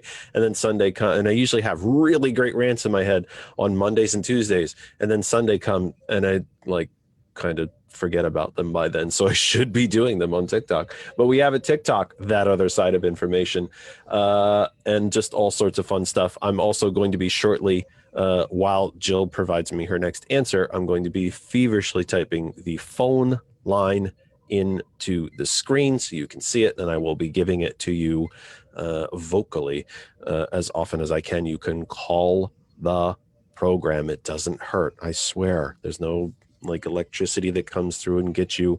No one will scream at you. You have heard callers on this program before, usually callers that disagree, by the way. I get a lot more callers that disagree with me about just about everything. Some just don't like the fact that I'm breathing. You can call. It's great. So let's get to this. Jill, we talked a little bit about the politics or non-politics of this. So let's get into what might be a bit of the awkward bits of this, or the bits of this part that might be a bit of controversy. Tell me about the contradictions of what it is that you're doing. We mentioned before that you can't ask for money. And I think most people understand that. They wouldn't, I don't think anyone would be comfortable with a judge being beholden to someone who wrote them a $500, $1,000, $5,000, $10,000 check, because we all know that there are no checks and balances on money in politics anymore. You've mentioned that this is a political campaign, but it's not a standard political campaign. Before we get down into the more controversial parts of this rabbit hole, let me ask you this. You have primary campaign opponents. If this is supposed to be a non-political campaign, how does one differentiate themselves from your opponents? Yeah, I mean, I think it's challenging. And actually, if I could expand on that, how does that then justify this process? If you and your primary opponents and your CVs, you're just dipping into the Irish now, if your resumes were on the desk of Governor Wolf and he had to decide whom he was going to nominate for Senate approval, it's one man. Well, it's not really one man. He's got a staff and so on that are, of course, making their recommendations and so on. We know how that bit of it works, but you are running a campaign. Part of a campaign, the inherent part of a campaign, is drawing distinctions with your opponents, whether that's a primary or a general election. And I'll get to the general in a minute. But how do you do that? How do you differentiate yourself from your primary opponents when a judicial campaign inside the Commonwealth is inherently supposed to be non-political? How do you do that? So I can speak to the tack that I am taking, which is simply to focus on my background, my experience, and my strengths. I don't let opponents enter into my discussion unless specifically asked questions in that regard. But even then, for me, I'm the candidate and it is about me, for better or for worse, as I mentioned before, talking about myself all the time. So yes, but you're right. Not only is this, we'll call it politics light when it comes to a campaign, but we're running for a non-political position. And I don't say bipartisan because it is non-political. There are not politics that should enter into the question of a legally supportable decision and outcome in a court case. So there is, I think, a real disconnect there for any of the average voters, which goes back to your point in the question of how voters think about this. I don't know that that just would not really enter in to the average person thinking that we would elect judges. The question of my resume versus my opponent's resume sitting on the governor's desk, I don't know that my resume would have gotten there, but for the fact that I'm out campaigning. Again, I'm not a political insider. I'm not someone who has buddies, or, you know, at least not before. Now I think I have some friends in the General Assembly. You know, they've all have been cold calling them like crazy to talk to them about my candidacy. But it's, you know, what it comes down to is what, you know, yes, on paper that sounds great, but would I have even ever gotten there? And so now running a politics light political campaign for judge, no, I don't think it's ideal. Again, because running for an apolitical, non-political position, there's a difficult line for people to draw, particularly, and I know we're getting to the general after this, but particularly when it comes to the general election, because people want to vote on party lines for a non-political role. But That's what I was going to ask you. That's why I wanted to say, that's why I said I wanted to get to the general after this, because as with, I think, any political campaign, whether it is politics light or not, you made a conscious decision to run under the flag of the Democratic Party. Mm-hmm. I can only assume that's because you have considered yourself a Democrat and a member of the Democratic Party for a long time. Should you be successful in this primary, and it is certainly my hope that you will be, you will have to run against a Republican. Now, you are not running as a member of the Democratic Party by accident. The person that you would be running against as a Republicans never run as Republicans by accident. They're diehards. They're drones. It's what they do. They vote in lockstep. Especially even evangelicals, if Satan himself ran as a Republican, they'd vote for him. How do you differentiate yourself? There has to be something. You're not a member of the Democratic Party by accident, whether it's judicial or not. How do you differentiate yourself? Most, again, not trying to give you the answer in the question. I don't have to do that. You're way smarter than that. Most judicial candidates will say it's about heart. We're trying to take a bit of account of the person in front of us and not just bang the gavel and say, throw away the key. And that seems to be the primary judicial difference between the parties. But how do you do that if it's supposed to be a nonpartisan, non-political campaign, especially in a general? Well, and you're right. I'm certainly not running under the Democratic umbrella by accident. I have been a Democrat since I've been able to vote. And I subscribe to what I view as certain democratic ideals. You know, the most noteworthy being equity, equal treatment, fairness, you know, diligence of review, ensuring that everyone gets a fair shake. To me, non-controversial, not controversial issues in a judicial election. But these are things that also my background and my experience speak directly to. I've worked representing abused and neglected children, helping victims of domestic violence, helping people experiencing housing insecurity, helping people who were being deprived of their rights simply because they had less money than someone else.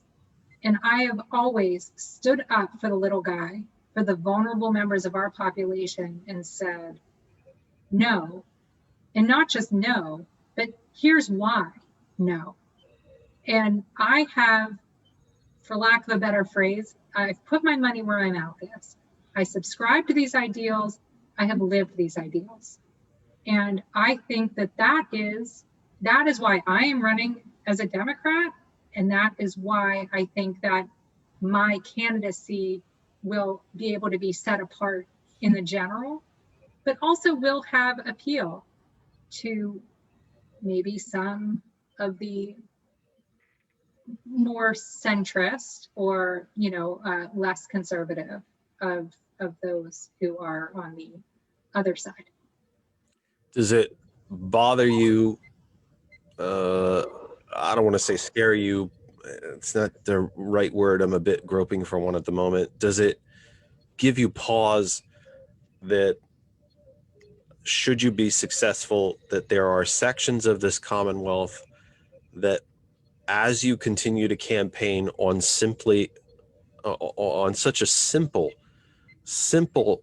ideal as fairness and adherence to the law, that because not creating law, which is something that Republicans love to rail and cry and scream about, except when they do it, and they do it a lot.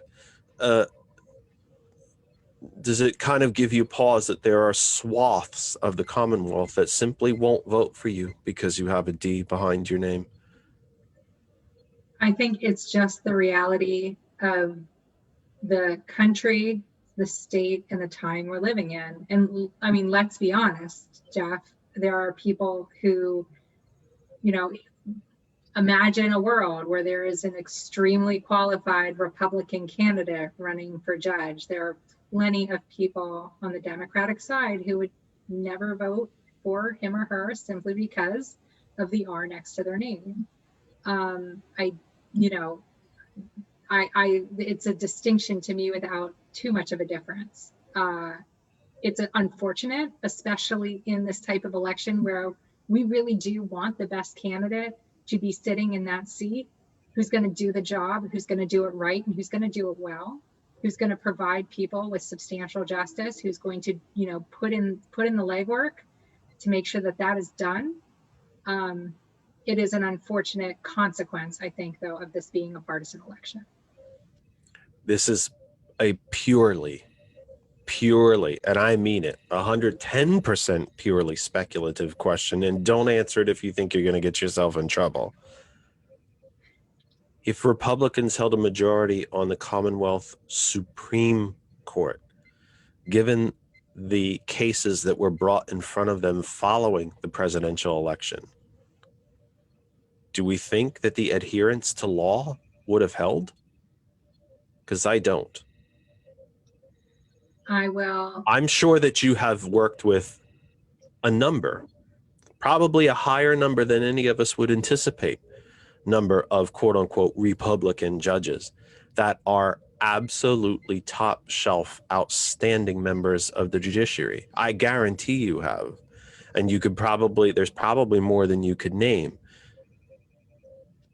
I don't think that a majority, well, hell, I probably couldn't name a dozen Democrats that would think that if Republicans held the majority on the Pennsylvania Commonwealth Supreme Court, the court that was hearing those Trump challenges, would have held firm had Republicans held the majority.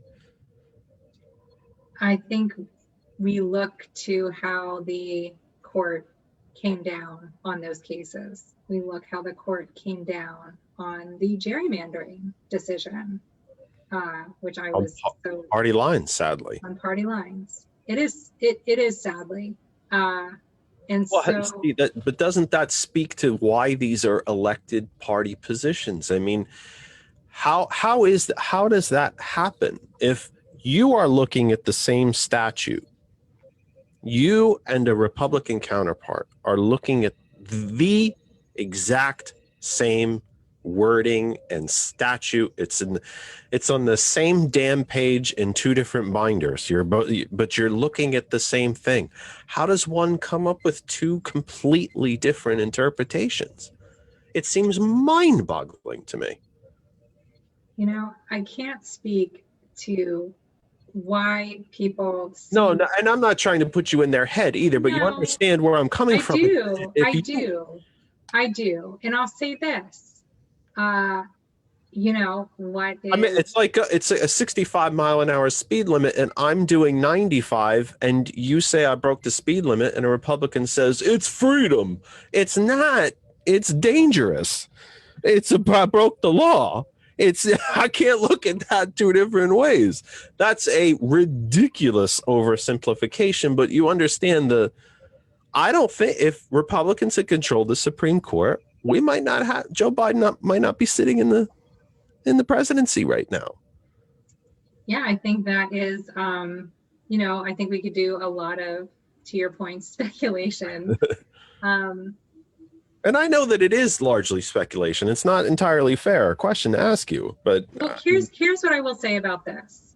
No matter whether you are thrilled with the decisions the Supreme Court came down with on the Trump cases, or whether you are livid about them, there is no question that who we elect as judges matters, and you need to care. That's 100% correct. You got it. Get invested in these elections, and you need to care more than just about geography and, gender and name.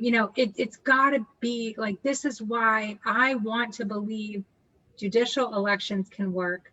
And I believe they can work when people get involved and invested in the candidates, because then they know confidently that they are voting for a person who is going to do what they think can and should be done in that seat for that court and to further justice.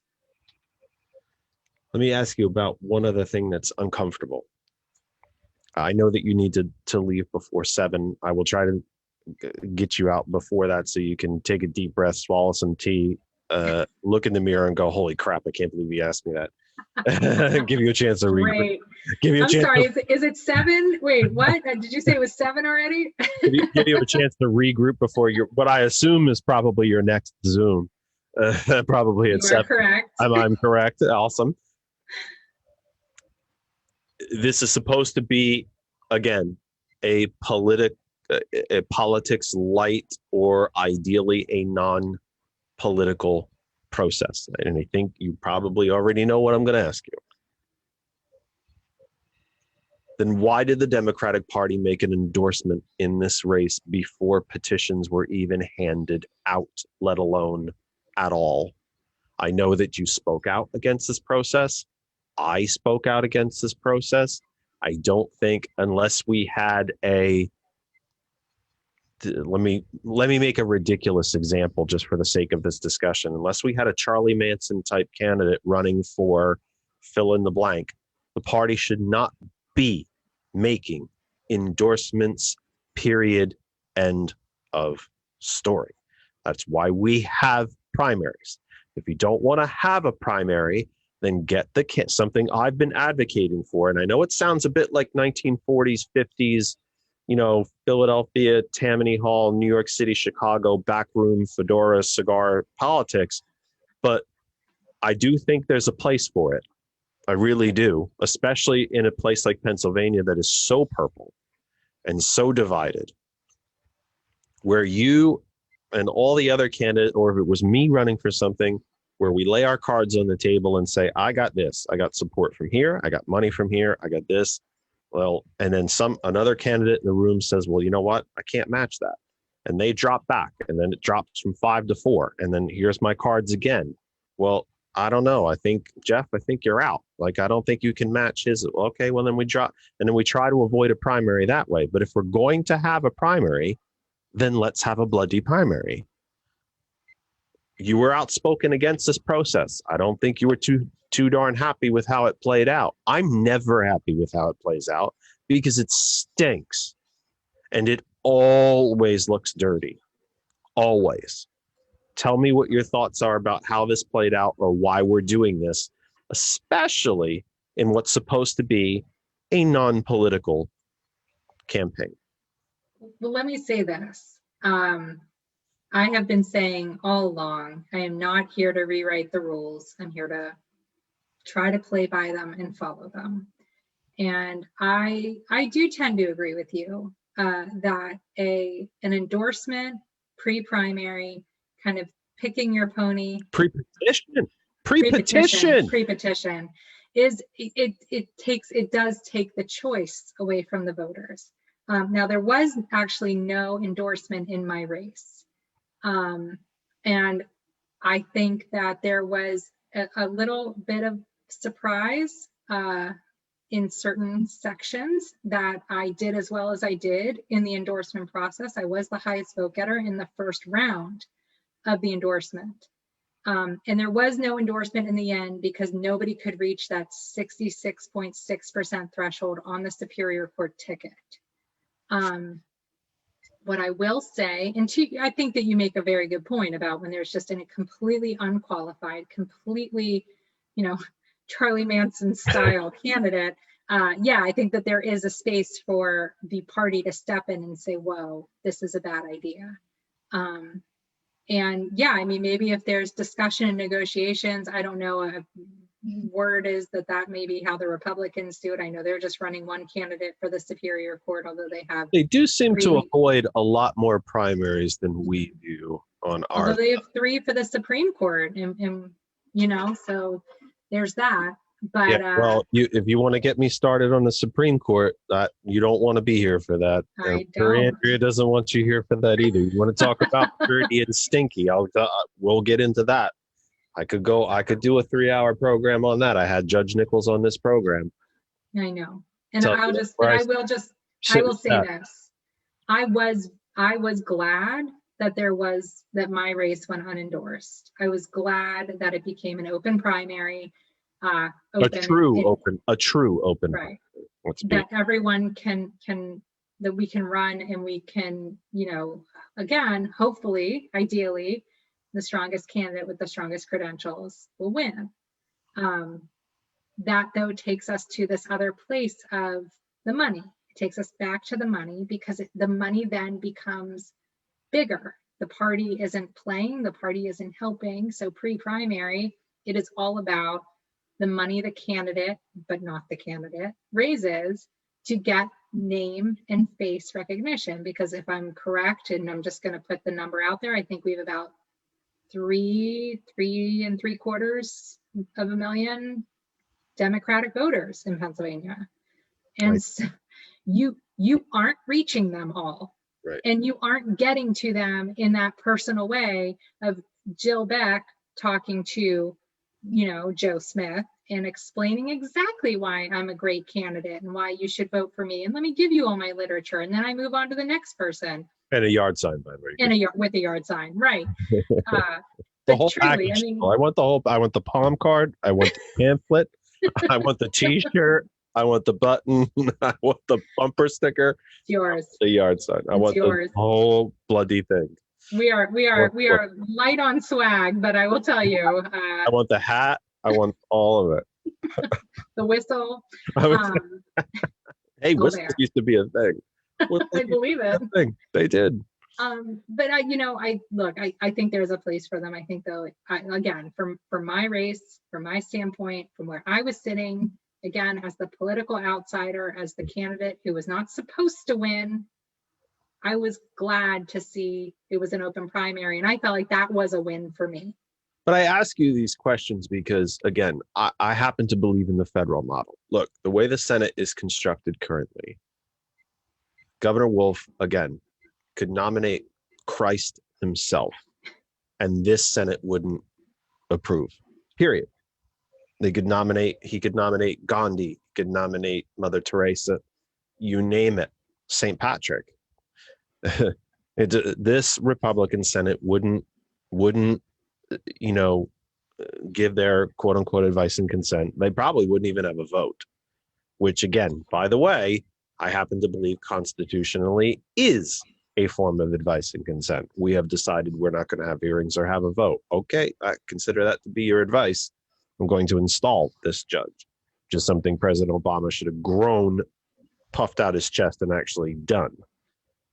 That's a constitutional argument for a different day, unless you feel like diving into it. But these conflicts, these inherent conflicts in what the Commonwealth Constitution is asking you to do, to me, seem, when we have a federally established model that only small minds like Jefferson and Madison and Hamilton and Washington and Franklin, and I could keep going, William Penn himself, formed, and that 42 states adhere to. It just seems to me that these conflicts seem to kind of override the way we do it when we already have a better way, or, well, if you don't agree that it's a better way, then another way, to try to be fair.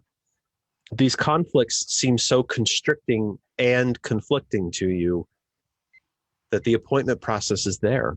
Why aren't we using it? And I agree, by the way, I happen to agree with you. I think given your history and where you're coming from, you wouldn't be on that short list. I get it. And you should be. And you should be.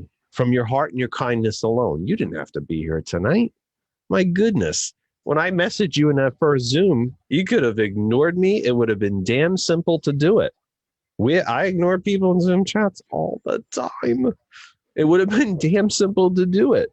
And to be honest, if you had, I wouldn't have been shocked a bit. It happened. I get ignored in Zoom chats all the time. If I try to pump the show, I get booted from Zoom chats. And all I'm trying to do is spread the word. But it just seems to me that there's this conflict is simply solved by reverting to the federal model. I mean, am I way too out in left field? Or I don't think, no, like I said, there are really good arguments on both sides of this. I truly believe that. I think there are arguments for and against both models. And, you know, other people have talked, I know Pennsylvanians for Modern Courts, for example, talks about an independent commission appointing judges. There's, again, arguments for and against that. There's no question, because, you know, yes, it's so great you have an independent commission, you know, but who appoints the independent commissioners? Right. But anyway, that's another discussion for another day. I think you can find the problems and the benefits to each one of these systems. It just kind of works out. Look, I don't disagree. I'm in the thick of it. And there are parts that are really wonderful. I mean, Jeff, let's be honest. Why would I have ever met you? Why would we have ever had a reason to sit here and put that towards the top of your list? Let's just be blunt. I wouldn't put that toward the top. Number one. Yeah. Oh God. Yeah. Sure. The yard signs are number one, Jill. No, really, to be honest. Absolutely. Right. The swag number one. But so many people that I've gotten to meet. I mean, that's been a really nice part of this. Personally, I'm waiting for my Jill Beck for Superior Court varsity jacket. Is what I'm looking for. The big JB right here, and then the. I hope my campaign is listening to this. I want the Jill Beck for Superior Court high school varsity jacket. That's what I want. The big JB.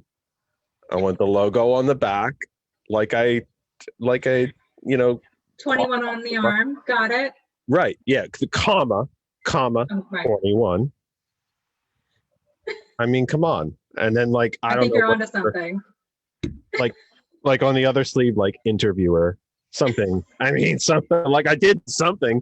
You don't just get a varsity jacket. You have to earn one. No, yeah. That's what I'm looking for. I'm just saying.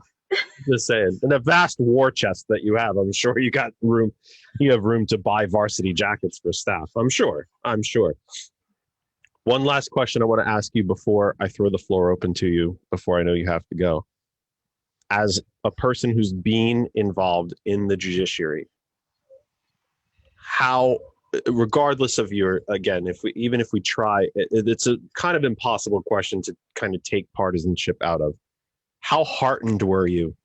How fortified were you, if that's the right word, to see how the judiciary, not just in Pennsylvania, but across the country, even a very conservative, tilted Supreme Court, held up against 70-something lawsuits at the end of the presidential election? How bolstered were you by that? I mean, I truly was, especially on the federal side. I mean, to see the appointees rule against the person who appointed them, it really, it's in my mind, really saved the judiciary from that unscrupulous and the distasteful view that that these judges are going to be the lackeys of the appointer and that they are going to do his bidding, which, a judge is never beholden to, or should never be beholden to, an interest group or to an individual or to a particular cause. And it definitely was heartening and gratifying to see the rule of law work, to see it triumph over the partisanship and and I think to the shock and clear dismay to the suer, Clearly, yeah. The kid at the grocery store who couldn't get a candy bar at the checkout line. Let's be honest. Let's just be honest about that. I mean, it was definitely, it was. I mean, and again, so much more so on the federal side, just to see, because there was such a direct line between Trump and those judges. I mean, certainly our Pennsylvania Supreme Court just did a phenomenal job. They put in the time, the effort, the energy. They did their jobs in a real way. And it wasn't the easy job, right? It was the hard job of making sure that the law was upheld and that the election was done in such a way that, the votes that were counted should have been counted. I mean, you can't get more fundamental of a constitutional right than that. I mean, the voting rights cases are legion, right? And so, yes, proud, heartened, relieved, just to see the rule of law be upheld. Sorry, I lied. I'm going to sneak one more question in. Are you fearful? And if fearful is the wrong word, are you reticent? Are you over 200? The topic I'm going to get into after you leave us. 250 plus pieces of legislation nationwide, including here inside Pennsylvania, to literally, there's no other way to look at it, period. No other way.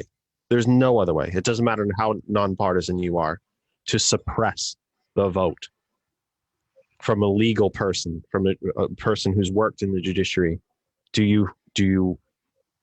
Are you hopeful that the judiciary will stand up when these laws are taken to court? And they will be, if they're passed at all, if they're ever passed at all. In some states, they will be passed. These laws will pass in Texas. They will pass in Arizona. They've already passed in Georgia. But when they are taken to court for their constitutionality, are you as optimistic that the judiciary will again stand up and say no? I mean, I think our judiciary has. I mean, voter suppression has now, just in the last 5 years, 3 to 5 years, voter suppression has come up in the Pennsylvania Supreme Court a number of times, an alarming number of times, if we're being honest. I mean, again, you only have to go back, look at 2018, the gerrymandering case. There is no room in Pennsylvania for quashing, suppressing, dampening, you use whatever word you want here, an individual's vote. We saw that as the state that decided on state constitutional grounds that partisan gerrymandering is unconstitutional. Goofy will no longer kick Donald Duck. We know that there are people sitting on that court who are fighting for you and for me to make sure that our votes count when they are to be counted. And so I have no concern about what the judiciary will do if true voter suppression comes before it. I know that you have to leave. I want to throw the floor open to you carte blanche. If there's any point that we did not get to cover, any answer that you didn't think was complete enough, or that any thought that you didn't get to finish, anything like that. And of course, any and all campaign contact info that I hope I can either scribble down quickly so that I can add it to the comment section, or that hopefully Andrea will. The floor is yours. Well, thank you first and foremost, thank you. Thank you for having me on. This has been really fun. I was just saying, this has been fun. Yeah, it has. It's been fun. Look, I was supposed to be on for 30 minutes. We're 2 hours in. You kept me engaged. And you blame me for that. Andrea, blame me later. People always hate that. They watch the clock go, and you have to be.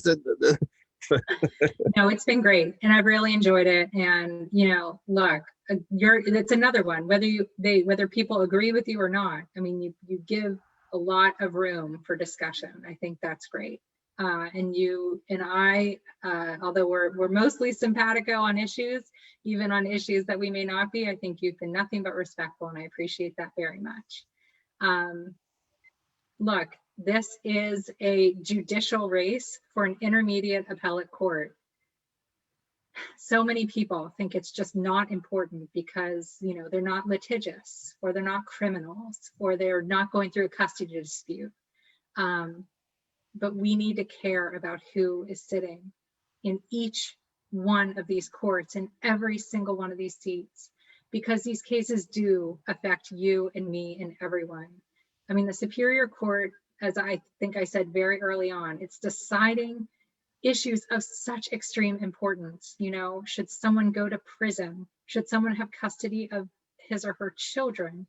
Should someone's will be interpreted this way or that way? Who should benefit from this contract or not? Who should get ownership or responsibility for this business? Should this union have a right to strike here? I mean, there are big, meaty, weighty issues that we all need to care about. But more fundamentally, this court is interpreting the laws of our Commonwealth in our Constitution, and those apply to everyone. But they apply equally in Allegheny County and Lehigh and Philadelphia and Erie and Adams and Westmoreland. It doesn't matter where you are from. You need to look at the credentials of the people running. You need to be invested in these races. And you should really care about who is going to be sitting there ruling on statewide law, statewide cases. Me being from one county or another should not weigh into the ultimate decision of who gets elected. Again, I wish partisanship didn't really weigh into this, but it does. And, for me, it's really a matter of giving everybody fair and equal access to the courts, fair and equitable decisions by the courts decisions that they can understand, that they can walk out of there, and not everyone's going to be happy, but at least they'll understand how the court came down and why the court came down the way it did. I know that justice is only served when the least of us is treated the same as the most of us. And these courts should be places where justice truly is for all. And that is my promise, and that is my pledge as a candidate for the Superior Court. I will care, I will work, and I will try to do the best job that I can. Where can everyone find you and reach you? Website, Facebook page, all that fun stuff? Yeah, my website, pretty simple. It's jillbeck.com. Our Facebook, Twitter, and Instagram all have the same handle. It's elect Jill Beck. And all of our contact information is on all of those mediums. So please reach out. I'm happy to hear from anyone. Jeff will tell you, I'll talk to anyone, right? Well, you've proven that. I mean, you're here. You came on this program, you'll clearly talk to anyone. Is the website where we order the varsity jackets? Yes, that is coming soon. And what are the colors? What are the campaign colors? We are blue and gold. So it's a nice. It'll look very nice on that faux leather. Oh, yeah. Well, because we're environmentalists, we're not doing real leather. We're not going to be mean like that. But hey, you think think about it. Think about what a varsity jacket. Think about it. I'll tell you what. When I have It's not money, that funny when you think about it. when I have money left over in my campaign coffers, I will have regretted not getting the varsity jackets. I know that. I know you will. Well, listen, I tell people this at the end of every visit, whether it is for the full length of the program or whether it's for 5 minutes. And I'm going to tell you the very same thing. If you should be successful in this campaign, and you know that I hope that you will, I know it will be harder for you to do so. Judges do not go out and do public things. But I am deeply honored that you would come here. There are simply not enough thanks that I can offer you for coming and doing our humble little program. We do happen to be, this humble little program is a global program, and we are live. So it's not, it's not a millennial podcast in mom's basement, while we're playing video games with pizza stains on our shirt. But, it is a humble little program, and we are building it. And I am thrilled beyond words that you would think enough of me and us and the team here that you would come and do it. I consider you a friend in this growing friendship that we have, and I'm honored by it. I truly am. I think you're an exceptional candidate, and you deserve this. And I think you would bring a heart and a humanity to this seat that I think doesn't always come. You don't get to be a judge by not knowing the law unless you're a Trump appointee and Mitch McConnell signs off on you. But you don't get to these positions by accident. You obviously have to know the law. You have to know something. But what else comes with it? And I think that's where the difference is. What else? What else comes with it? Just everybody's got that. But what else comes with it? The heart and the gut. And in my estimation, that's what you bring. And you deserve this. You've been nothing but kind and friendly to me. I consider you a friend. I hope this friendship continues to grow.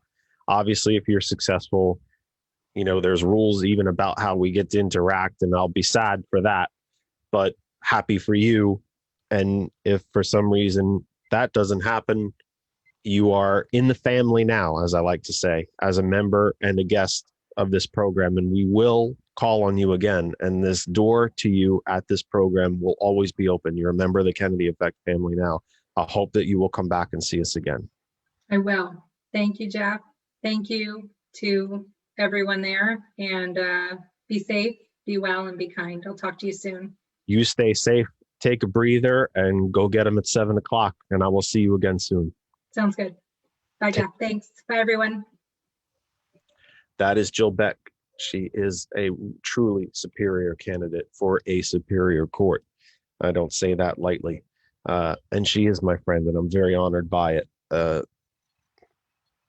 have always hoped, and I have talked a lot about in my travels and in my work in politics, that the Democratic Party needs to be and should take a lot of lessons from, and I'm sorry, I'm sniffling. You can probably hear me stuffed up a little bit. It is really spring. Things are starting to pop, and boy, my allergies are starting. I'm hearing myself now, and I'm a bit stuffed up. So I apologize for the sniffling. It's not pleasant to listen to, and I don't have a sneeze button. I don't think I have a sneeze button.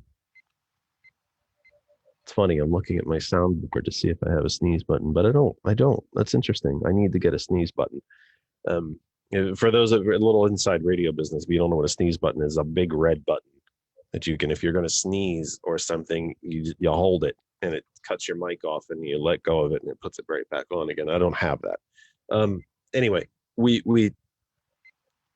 I was a member of the JCs for 25 years. The JCs, the junior chamber, It is a leadership development organization that uses community service projects to teach members things about team leading, budgeting, time management, and so on, public speaking. Learned a lot about public speaking. I was always a public speaker going back into grade school, but did a lot of learning, more honing public speaking when I was a member of JC's. And I've always thought the Democratic Party could learn a lot from JC's about the brothership of, well, the I shouldn't say brothership. That's the brother and sistership of it, the family, the binding of it, the friendship of it, the long lasting friendships, the camaraderie that's built in it, the attention to task and goal, even within disagreement, the importance, not self-importance, but the understanding of importance about what we do, and taking it seriously while still having fun. But really, I think the biggest thing that we as members of the Democratic Party inside our party, when we're doing these meetings and state committee meetings and voter registration drives, and is to try to step back from it a little bit. And even when we're competing for different things, if I wanted to run against France or George or April for a certain thing, that we're still human beings, we're still friends, that we still agree on a lot more things than we disagree on, or that even if there's something that we disagree on, the number of things that we agree on is so much more, and that it's not personal. And I have to say that one of the biggest things that I find inside the Democratic Party here in Pennsylvania, and I think you find it in a lot of Democratic parties, sadly, and perhaps it's just one of the inherent natures of politics itself, is the sense of competition.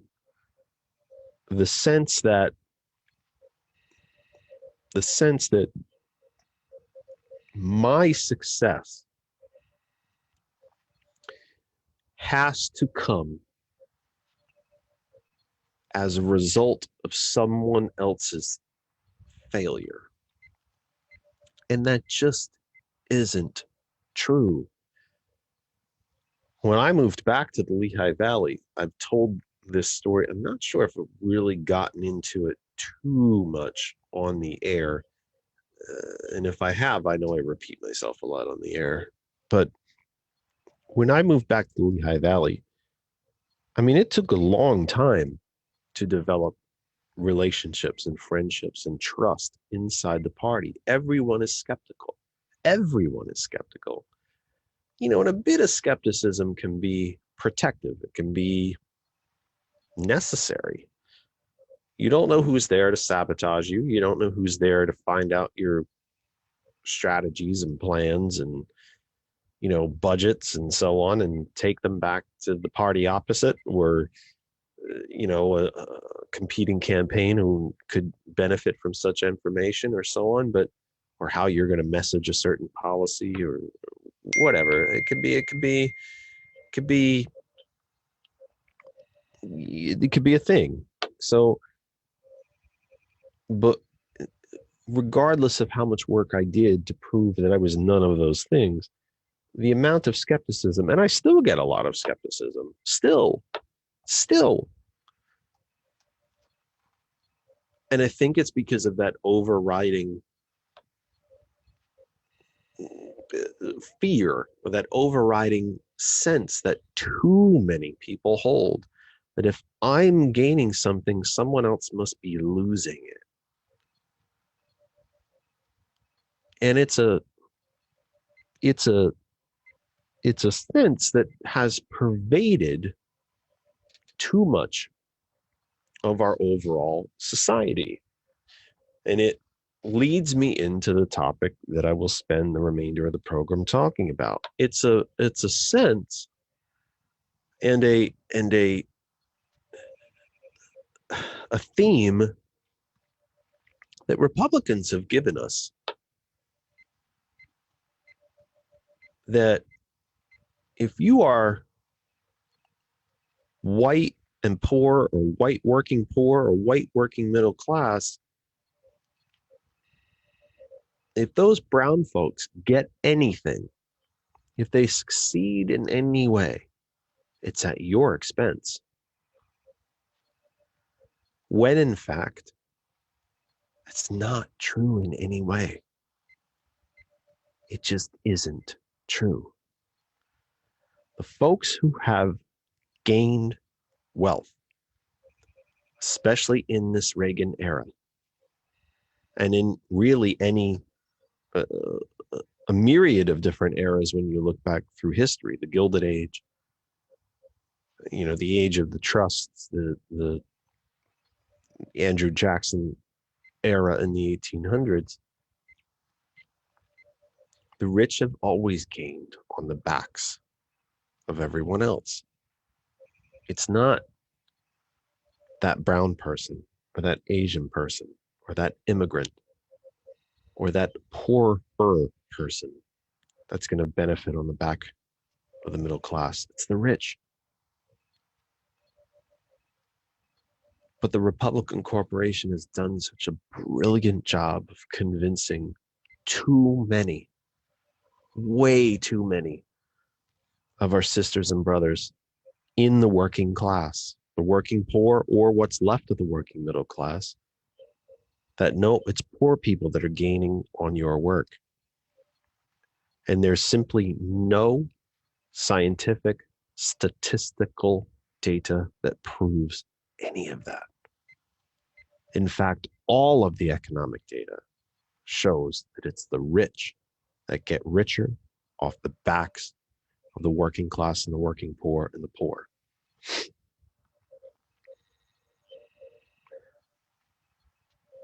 But sadly, inside our party, there's a lot of that. Well, if Jeff's gaining party in the power inside the party, or office inside the party, then I must be losing something. And I think sometimes it keeps us from more success, especially here in Pennsylvania. It's the worst I've ever seen it. I'm sure it's not the worst that it is in the country. I know it happens inside politics a lot, but this is one of the worst I've ever seen inside Pennsylvania. That if I'm doing well, then someone else must be losing out. And it just doesn't have to be that way. It's a shame that it has. It's a shame that so many people carry that thought with them. It's a real shame. It's a proper shame.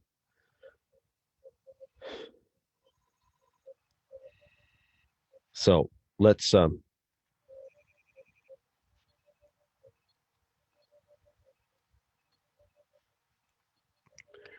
reset.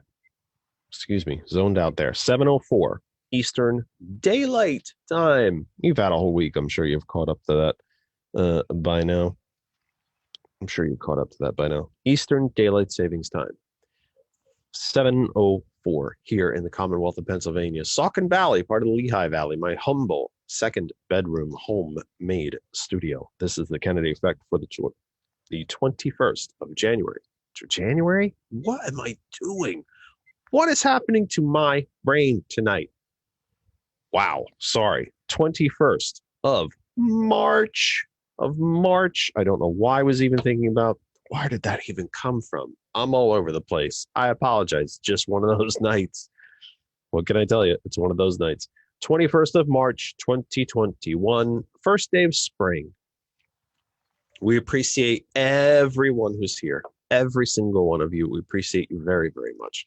That other side of information is our home Facebook page. There's literally nothing happening in the chat right now. In fact, there's not even any recognized names in the comments section right now.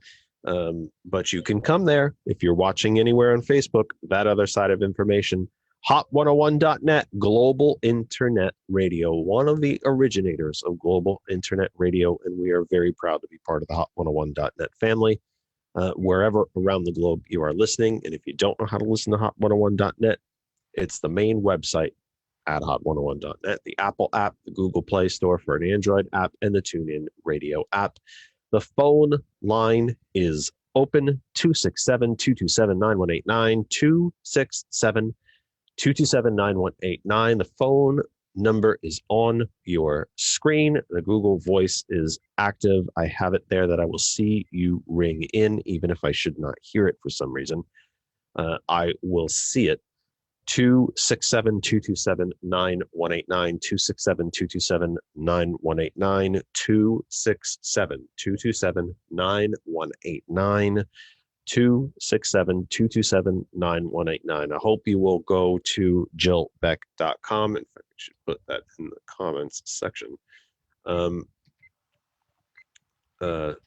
hope you will check out Jill if you live in Pennsylvania. She's a great candidate. She's wonderful, and I think you should check her out. I think you should check her out. She's a great candidate, and she's been a really lovely friend. I'm better for her friendship. I'm better for having known her. I think she's a wonderful lady. I really do. I think she deserves it. And I think she'd be a tremendous addition to the Superior Court here in the Commonwealth. And I'm very, very glad that she joined us tonight. I know that for those of you who might be listening around the globe or in different parts of the United States, why would a single candidate inside the Commonwealth matter to you? Because these things always matter.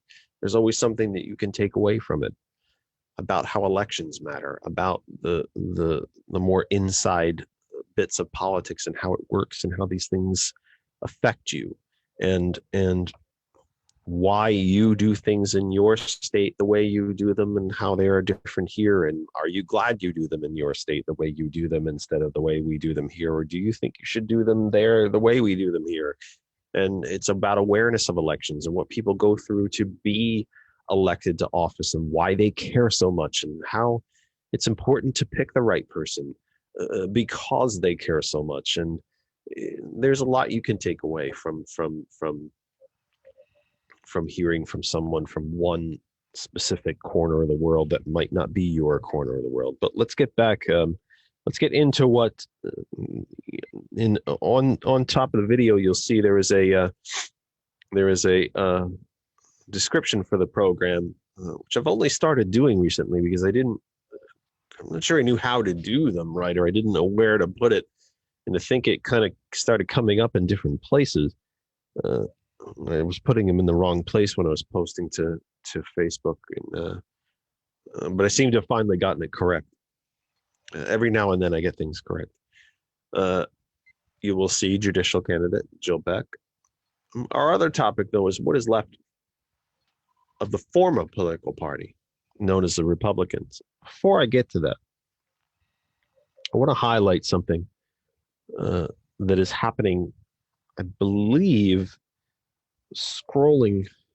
See if I can. Yeah. Okay. Which will happen this week, really, 8 days from now. And this is a big story, folks. It's a truly big story.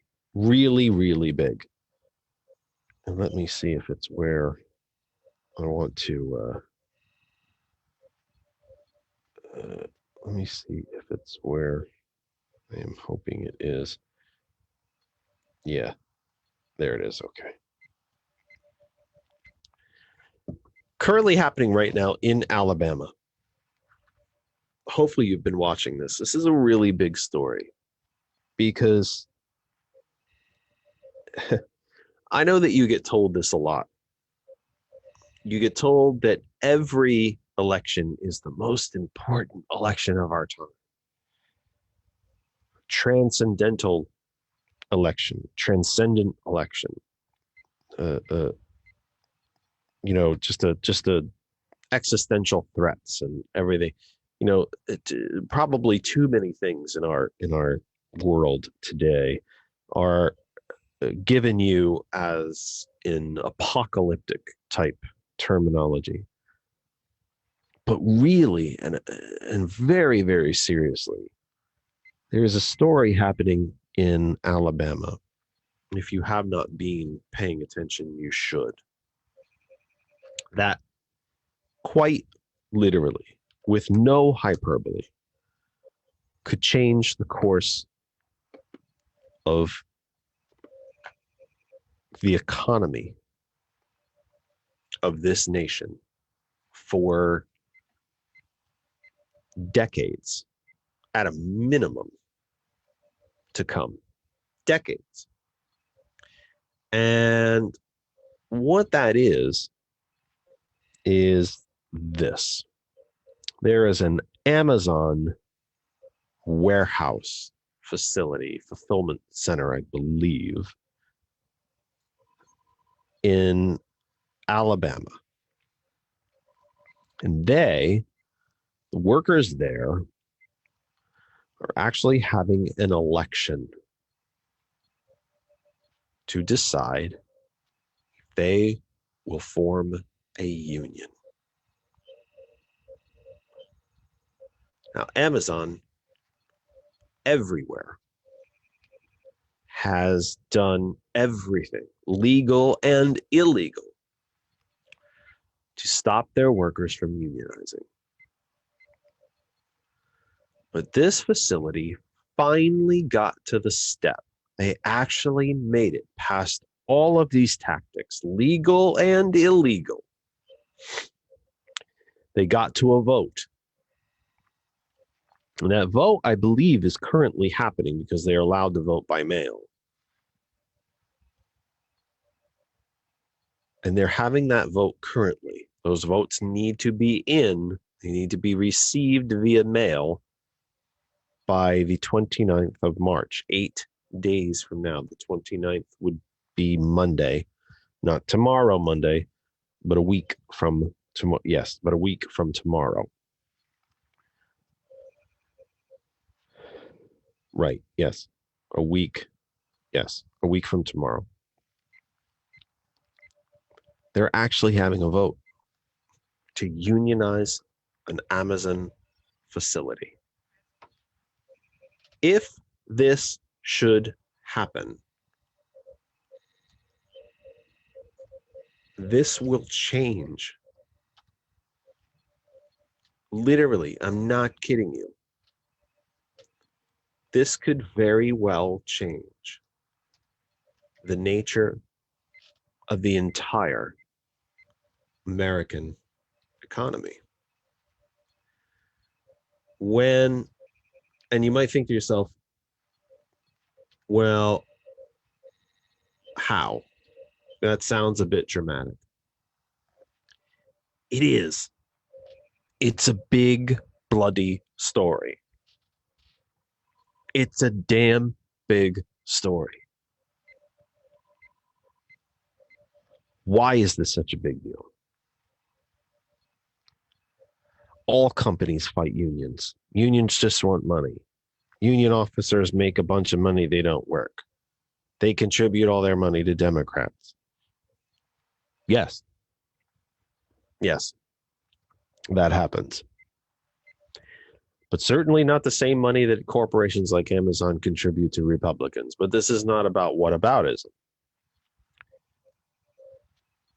My friends, unions, very simply put, the definition of a workers' union is this. It is democracy in the workplace. Rather than the employer unilaterally imposing rules on those that work for it, the workers get a say. It's no more difficult than that. Think of the town, the township, the village, the city that you live in, wherever that may be. The prefecture, the province, for our folk, for our good friends that are listening around the world. Think of the locality that you live in. If that local government inflicted a rule on you that you didn't like, you have the ability to petition that local government. You also have the right to vote that local government out. This is what unionization is. It's the ability to collectively bargain. One worker, unless you're talking about a very small business, one worker in and of him or herself doesn't have an awful lot of power. But a corporation that employs 1,000 workers have all the power. Unions are democracy in the workplace. They're democracy within a democracy. If the union members don't like how the union is representing them, they vote out the union membership and get new union membership. That's all we're talking about here. So many of the rules and rights and things that we've become used to, that we think are ingrained in the union management ownership relationship in this nation, in the United States, came from unions. There were no weekends before unions. There was no 8-hour day before unions. There were no child labor protections before unions. There were no apprenticeships before unions. There were no health and safety protections before unions. There were no pensions. There was no retirements. There weren't health benefits before unions. And Amazon doesn't want to pay for any of it. None of it. Because the tens, if not hundreds, of billions of dollars in net profits that they make might drop.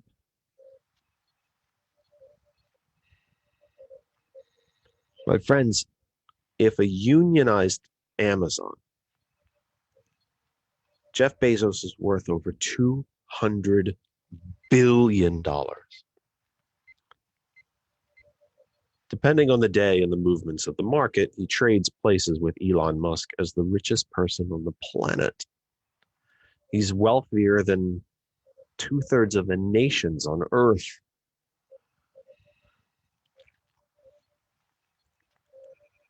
If a completely unionized Amazon meant just to him, even if we took the company out of it,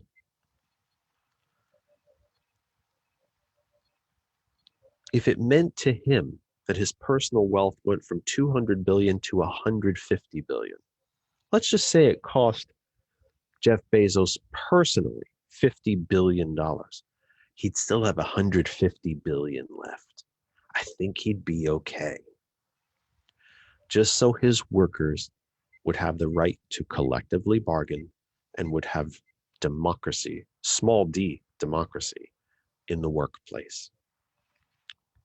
That's all we're talking about here. That's what we're talking about here. And Amazon has done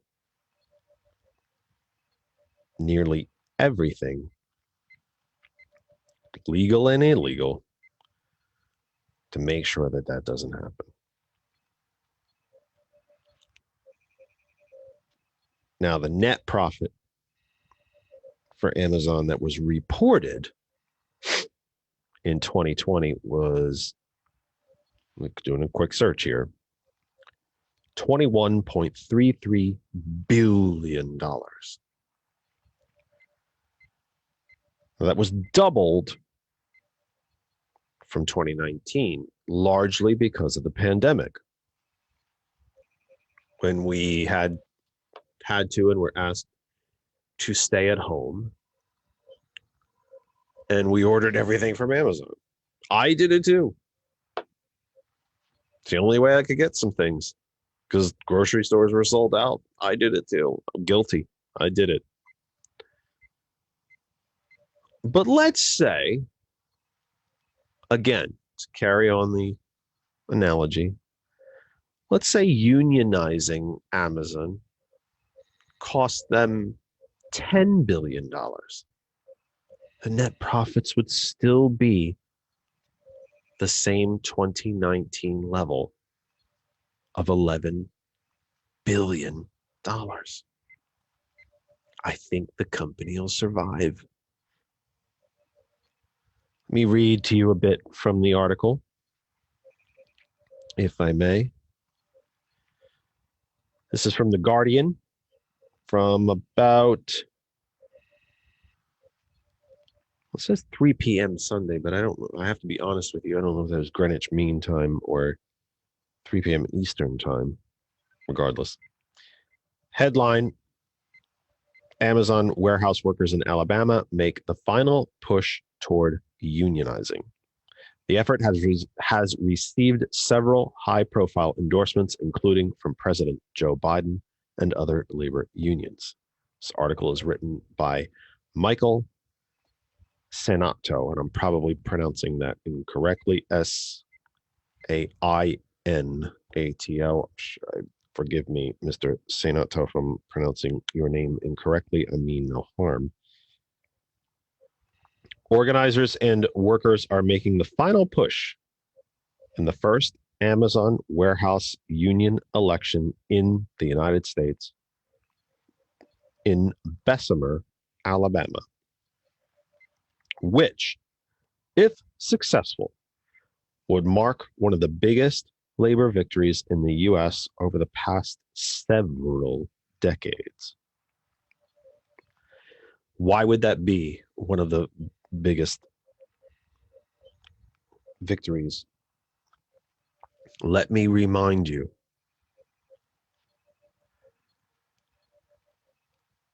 When Reagan took power, private sector union membership was right around 38%. Private sector, not government, not public sector. Private sector union membership was right around 38% of the workforce. Republican President Eisenhower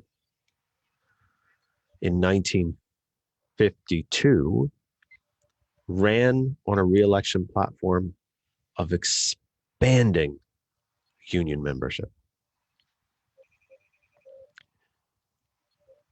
After 40 years of Reaganism,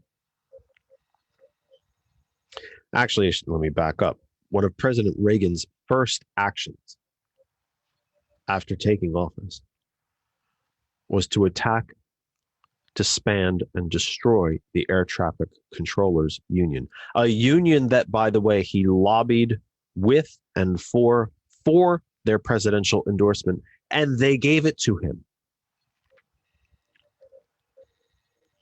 When he went into office, they went on strike for better pay. He disbanded their union, and they've never recovered. After 40 years of Reaganism, does anyone happen to know the percentage of private sector union membership?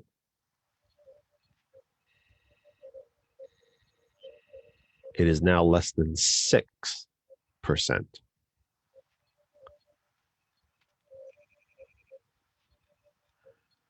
Ladies and gentlemen, I guarantee you, I absolutely guarantee you,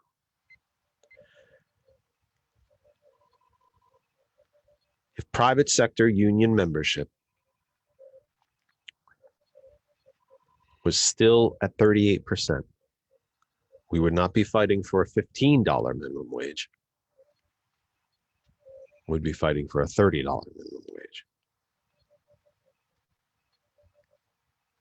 We wouldn't be fighting for single payer, Medicare for all. We'd be fighting to expand it. We wouldn't be fighting for student loan forgiveness. We wouldn't have student loans.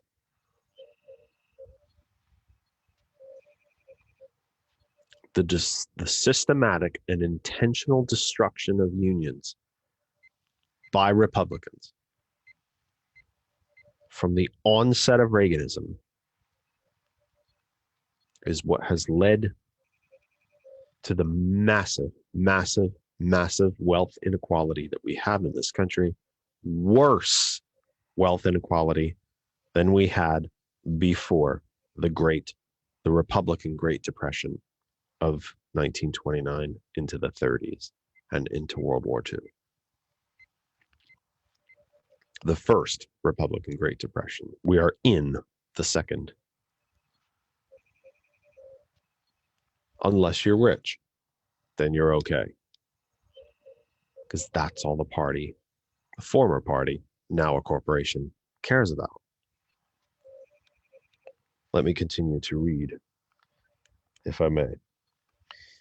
Fight over forming a union at the hugely profitable tech and retail giant has triggered immense political interest and pushed labor rights onto America's front pages, especially during the coronavirus pandemic, when warehouse workers for online retail have become an essential workforce. Workers' ballots must reach the National Labor Relations Board regional office in Alabama by 29 March to be counted.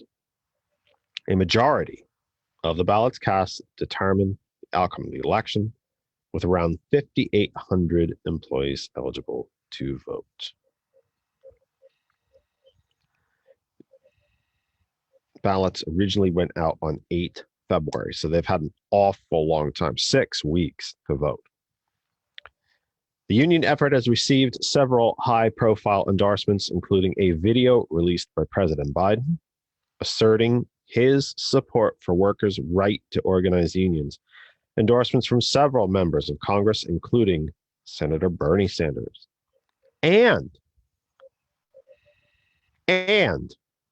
Republican Senator Marco Rubio. Other labor unions, such as the NFL Players Association and the Major League Baseball Players Association, support from Black Lives Matter and several local organizations. Darrell Richardson, a picker who helped start the union organizing drive after reaching out to the retail, wholesale, and department store union last year, emphasized that the broad support for the unionization effort has helped significantly. It made a big difference because we had a lot of employees who didn't understand or know anything about the union or what the union could bring the company. With the help of everybody around the world supporting us, it did change folks' ideas on how to vote, said Richardson. You had employees undecided about it, confused about it, who were going to vote no, but now the tables turned, and a lot came around and said they're going to vote yes.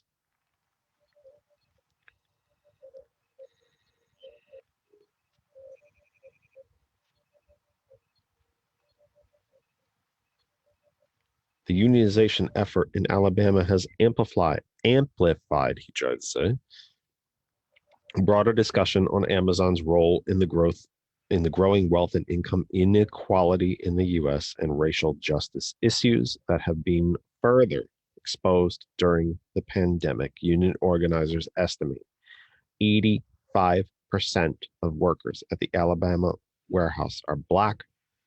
Of Amazon's workers in the U.S., 27% are Black. On 17 March, on St. Patrick's Day, the U.S. Senate Budget Committee held a hearing on income and wealth inequality crisis in America. That Budget Committee, by the way, is chaired by Bernie Sanders.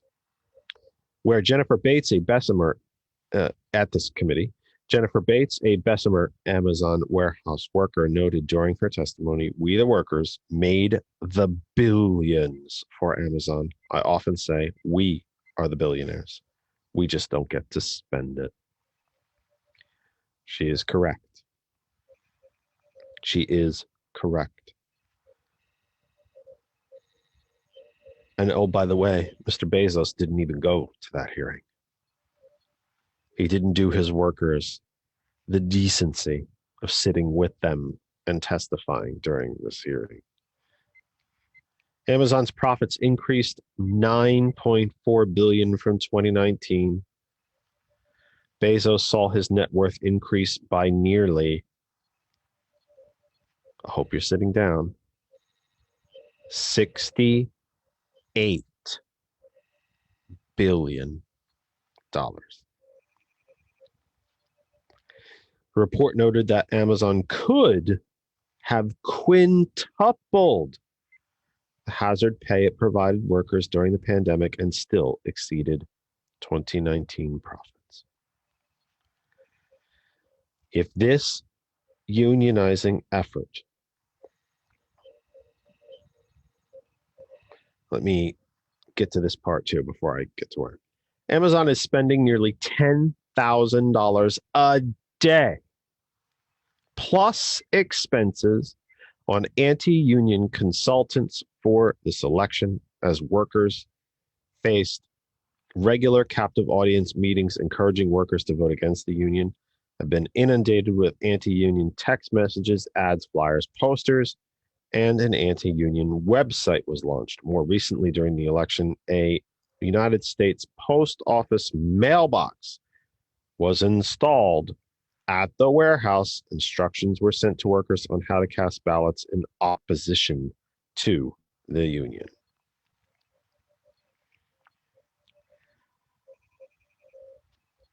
If this happens, it is going to change. It's going to change everything.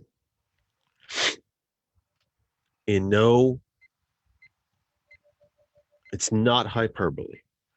It's going to change the entire outlook of the economy of this country.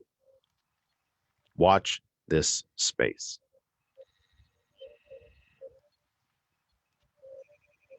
Watch this space. And I do think it is a fair question to ask. And we can have disagreements. I get it. We can. And we will. And it's okay. If Amazon cared that much about their employees, and every corporation has every right in the world to make profit. That's what they're there for. If they cared as much about their employees as they are claiming, if the union is going to be as bad for their employees as they say, they shouldn't have to spend $10,000 a day to convince their employees not to vote for it. It seems to me that the only thing the union is going to be, quote unquote, bad for is Amazon. Because they might actually have to pay their people. Might actually have to allow them to do, I don't know, ridiculous things like go to the bathroom instead of having to wear adult diapers because they can't leave the floor to meet their goals and numbers and analytics. Might have to allow them light and restricted duties when they injure themselves instead of firing them.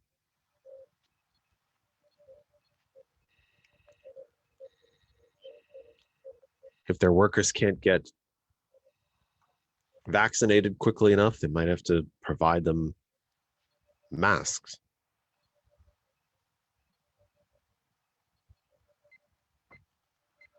Might have to actually hire more drivers rather than make some drivers work 16 and 20 hours a day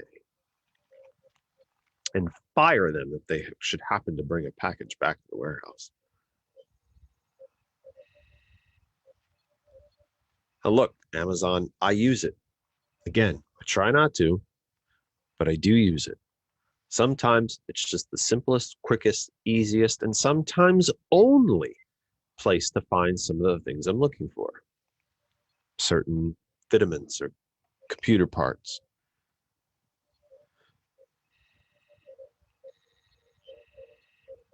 It's not going anywhere. It has changed the global landscape for retail. Mr. Bezos has every right in the world to profit from his idea and from his business model. He does not have the right to continue to exploit his labor model. does not have the right to treat people like machines, does not have the right to have government pay to supplement workers that he does not pay enough. I'm telling you, with everything else that's going on in this country, and there's a lot, I get it. Even after Trump is gone, the news can sometimes be too much to take.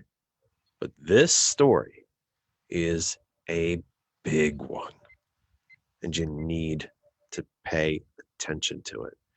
Now, again, the votes are due on the 29th, so we will be with you again next week. We will bring this story up again, but watch this space. It's a big deal. 7:37. Just a couple of things that I want to touch on before we leave you for the week. My partners are having quite the conversation because I'll have to jump on that meeting for a bit after I'm done here. Something I want to consider, I want you to consider the header for the program for our Facebook audience. What is left of the former political party known as Republicans? You may have seen and heard stories this week at what was not just a shot across the bow, but a full force, head-on, straightforward, punch in the nose, bloody your face warning from the Senate Minority Leader, Mitch McConnell, about what would happen to this country. Not what he would do to Democrats, what he would do to the country if Democrats were to end filibuster. He would force through right to work for less legislation everywhere in the country. The small government Republican, by the way, the small government states' rights Republican, by the way, would force through national right to work for less legislation, essentially outlawing unions. Said he would push through legislation putting a gun in every citizen's hands. That sounds safe.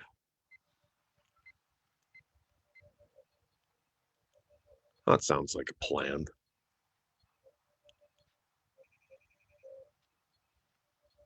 Flat out said he would privatize Medicare, end Medicaid, privatize Social Security.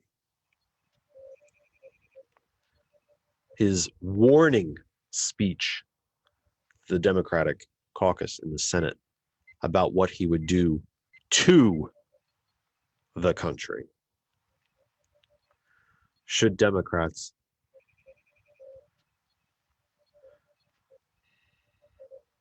end filibuster was interesting in the fact that it didn't talk about what policies he would advocate for the country, but rather what he would do to the country. Isn't that interesting? Isn't that interesting?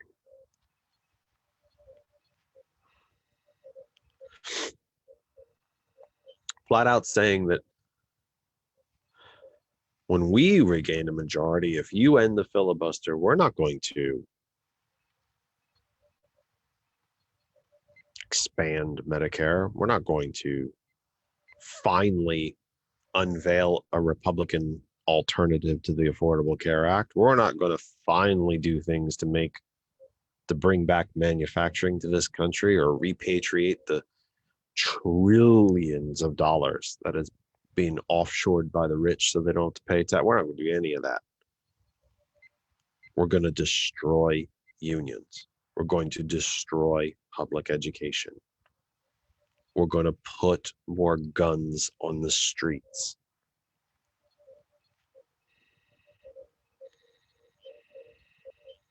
This is what he warned, promised.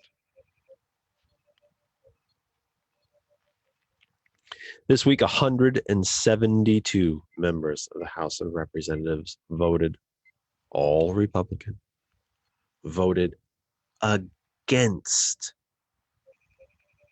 the Violence Against Women Act. 172.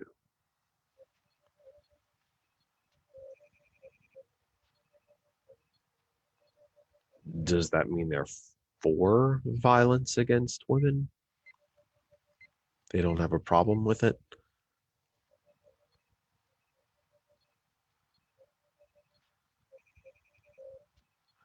Twelve Republican members voted against a motion to present congressional gold medals to the Capitol Police because they objected to the wording of the resolution where it said armed insurrection. Did they not see the video that the entire planet has seen? Armed insurrectionists during their coup attempt beating Capitol officers with American flagpoles, stealing, ripping billy clubs and taser cattle prods off of the Capitol Police themselves and using them to beat the Capitol Police with, beating them with their own helmets, bike racks, fire extinguishers. That's not an armed insurrection with the intention of stopping the certification of the Electoral College as they were marching through the Capitol screaming, "Where's the votes? Grab the voting boxes. Kill Mike Pence." These 12 Republicans led by Harvard professor Louis Gohmert of Texas, who objected to the term armed insurrectionists. Republican Wisconsin Senator Ron Johnson telling a very far right-wing podcast this week that he wasn't afraid of the armed insurrectionists. If they had been Black Lives Matter, then he would have been afraid.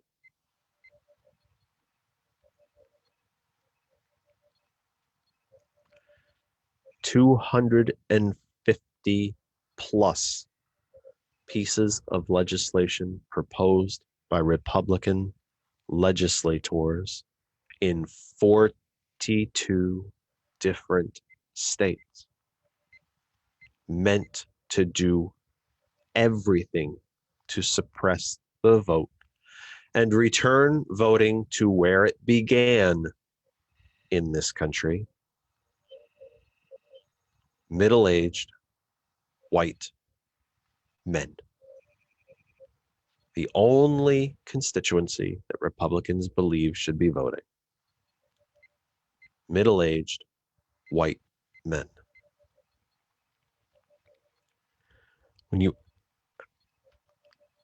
The 2017 Trump, Republican, Mitch McConnell, Paul Ryan tax cut, the total value of which in real dollars has eclipsed $2.2 trillion.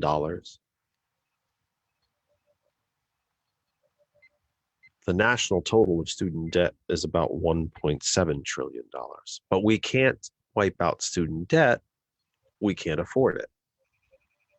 But they could afford $2.2 trillion in tax cuts. We can't afford the American Rescue Plan at $1.9 trillion, but we could afford $2.2 trillion in tax cuts for rich people. I believe it is 23 Republican attorneys general are suing in federal court to use American Rescue Plan money to give tax cuts to rich people.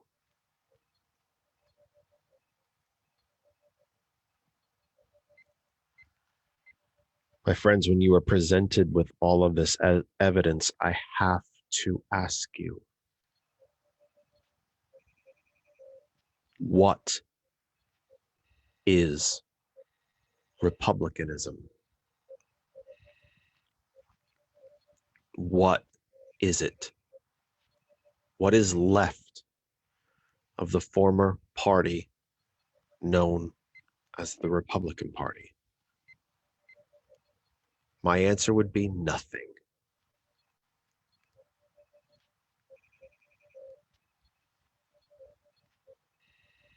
And that laundry list that I just gave you, what does it show? That the only thing that they're actually fighting for is to put more money in the hands of the top 1% and the largest corporations,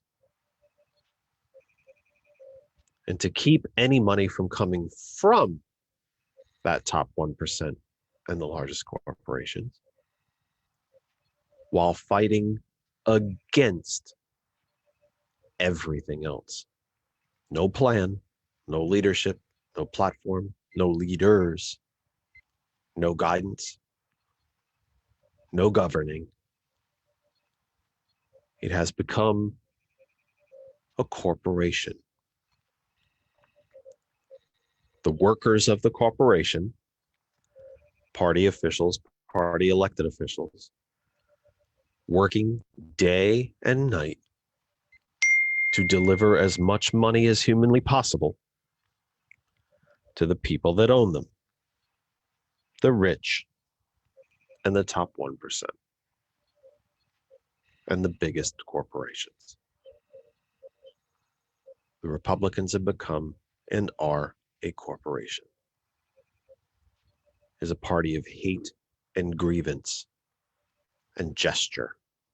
The fact that Marco Rubio actually endorsed the idea of a union at the Amazon plant in Bessemer, Alabama, is nothing short of shocking. Absolutely shocking.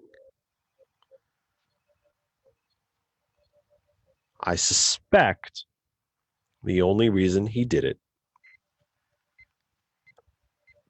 is because he would like to look different than the other would-be fascists who will be running for president in 2024. Josh Hawley, Ted Cruz, because somehow Ted Cruz has decided that we all deserve him as president. Ron DeSantis.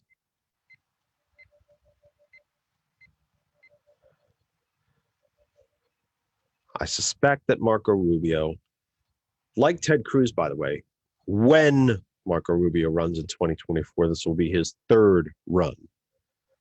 Mr. Rubio somehow has decided that the country deserves him. We just haven't realized it yet. So has Mr. Cruz. We deserve him. It's God's plan for him to be president. We just all haven't figured it out yet. I suspect he's trying to set himself apart by endorsing this union vote.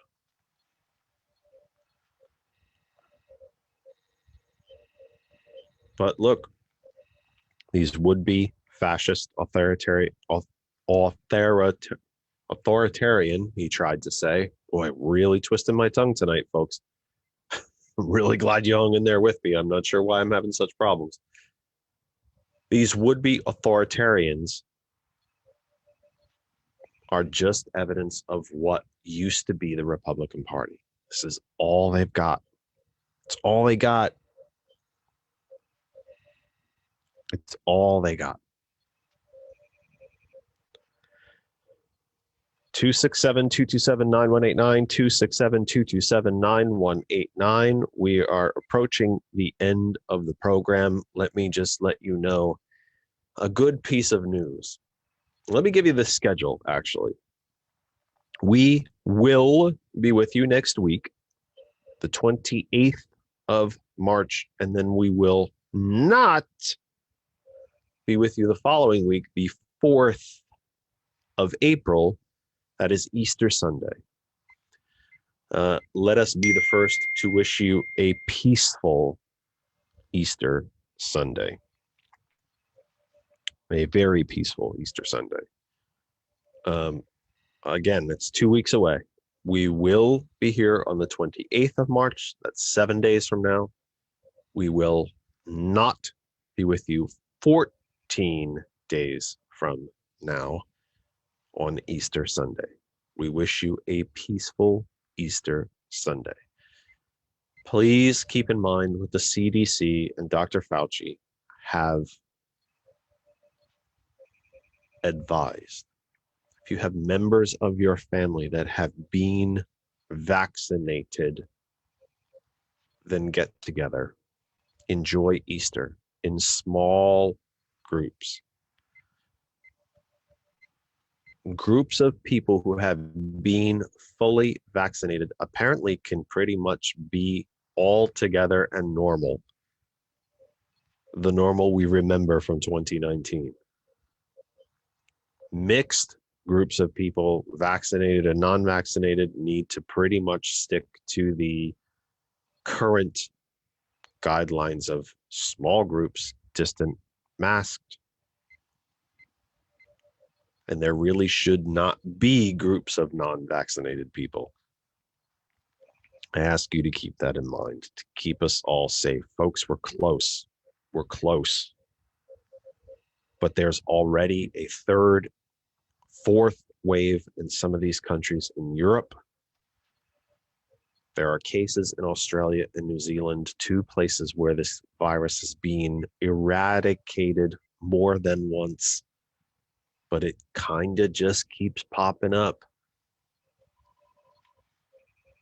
We have to be vigilant.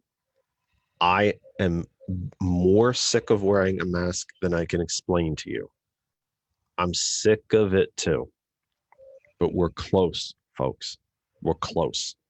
We gotta just hang in there until we can all get vaccinated. The United States currently now owns more vaccinations, actual doses, the actual physical vials, than we need.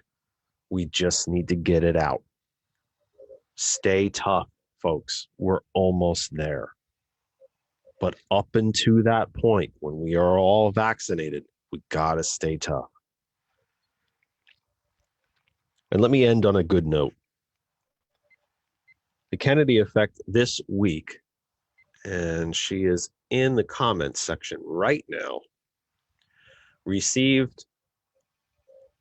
received our first top highest level Patreon subscriber. And I'll see if she drops a comment in the chat laughing that I mentioned her. I won't mention her full name, and then just first name, Laura. We got our first Patreon subscriber, a mighty $7. And it might not sound like a lot, but George and I are extremely thrifty. We will stretch that money further than you could possibly imagine.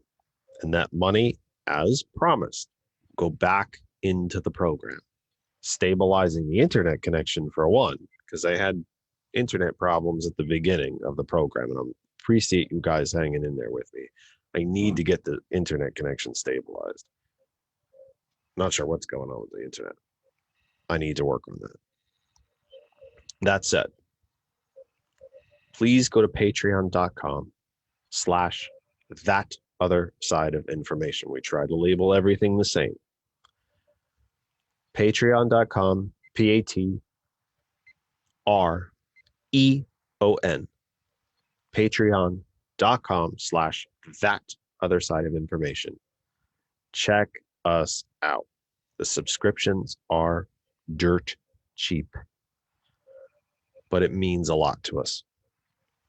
I'm not sticking it in my pocket. I'm not jetting off to the Caribbean or Mexico or Dublin or fill in the blank or Old Trafford and Manchester. I'd love to do all of those things. Let me be clear, but I'm doing none of them because you mean something to me and because I respect you and I'm being honest with you. That money will be turned back into the program to improve this homemade studio and bring you a better presentation and continue to prepare this program for what we hope will eventually be, will stabilize the internet connection, get you better quality radio sound, stabilize the video presentation, and eventually what we hope to bring the program to television. That's the plan. Hope you'll check us out. You get goodies for subscribing to the program via Patreon.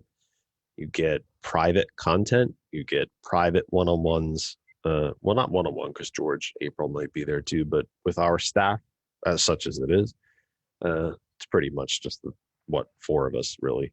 You get private stuff with us. I will, if you are a Patreon, you subscribe through Patreon, you're a member of the XYZ Democratic Committee, I will come and speak to your committee. Doing a formal event, I'll come speak to that. If you're close, I'll travel to it. And if we can do it in a safe manner that we're meeting in person, I'll speak to your XY, that kind of thing. You'll find it all at Patreon. Check it out. 7:57 Eastern time. I'm going to sign off because I think I'm just about done. Please keep a note. You know what? There's one other phone number I want to give you. I want to try. I've not been disciplined enough in making this a habit of giving this to you every week. And I can only give it to you verbally because George isn't here to put the graphic up, and I don't have the graphic to put up. I should, and I don't. That's really more my fault than anything else. But the congressional switchboard number.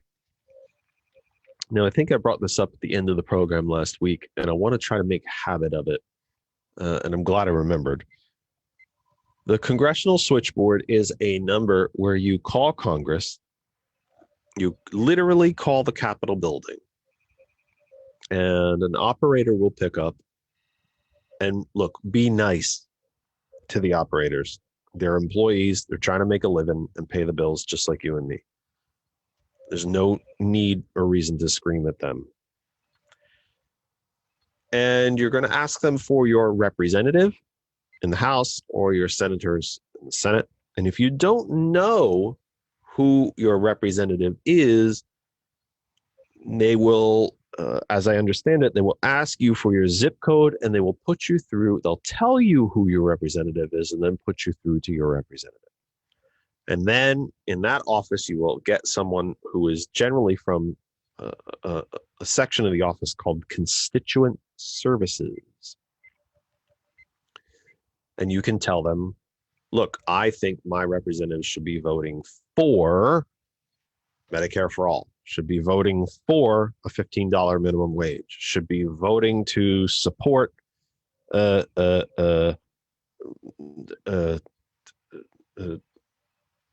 unionization, should be, I don't believe we should be spending $100 billion on new nuclear weapons, which, by the way, Pentagon is doing. I think we need tariffs to bring back manufacturing. I think, and by the way, I've done a rant on tariffs before. We could do it again in a future program.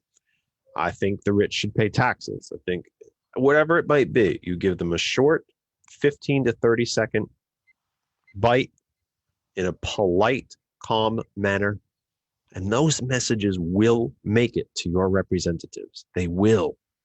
Call and tell them that you support HR1. We didn't even get to HR1 tonight. HR1 and S1, the voting rights bills, the For the People Act, that you don't believe in voter suppression. These messages will get through to your representatives. The congressional switchboard number is 202-224-3121. 202-224-3121. 202, that's the area code for Washington, D.C. 224-3121. You'll get an operator, say, I am in 18055. Oh, your representative that's the Pennsylvania 7th District. Your representative is Susan Wild. Your two senators are Robert Casey Jr. and Pat Toomey. Which would you like to speak to? Like to speak to, like, Miss Wild's office, please. put you to Miss Wild's office. 30-second rant to Miss Wild's office that I believe you should be supporting these progressive ideals, the $15 minimum wage, Medicare for all. And you should be supporting HR 1. And what is usually a young intern or, usually young person. Your thoughts are recorded here, sir. Great. Thank you so much. Please have a great day. Boom. Easy. Done. But those calls mean something. They do. And I tell you every week, it does not take much to be engaged. You don't need to watch MSNBC, CNN, Free Speech TV, PBS, C-SPAN, C-SPAN 2. You don't need to watch them 24/7 to stay informed. It's not hard. You can put the Guardian app on your phone, the BBC app, New York Times app. You can get enough free articles out of there that you can stay up on what's happening, and you should do so. It's not hard. My final thought for the week is a thought that I share with you every single week, and it's a thought that I shared with you just a few minutes ago. We're not done yet with this pandemic. Coronavirus continues to mutate and change and produce variants that can get you sick. They get you sicker. They spread easier. And by goodness, by all that's good and holy, if you have the opportunity to get a vaccination, please do so. It is the only way that we are ever going to get back to normal. For all of the people out there that might be trying to tell you that these vaccinations aren't safe, they alter your DNA, they put a microchip in you, all of these strange stories. Folks, we all got immunized when we were kids. Polio, measles, mumps, rubella, typhoid, I can't even name them all. And we're all here. Get the coronavirus vaccination when you are told that you can. If you ever want to go to an inside packed restaurant again, if you ever want to go to a concert at MetLife Stadium, a Bruce Springsteen concert at MetLife Stadium with 100,000 of your closest friends,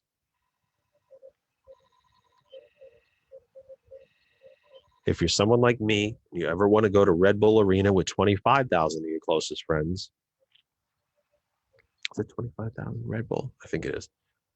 Or 50,000 of your closest friends at Yankee Stadium, get the vaccination.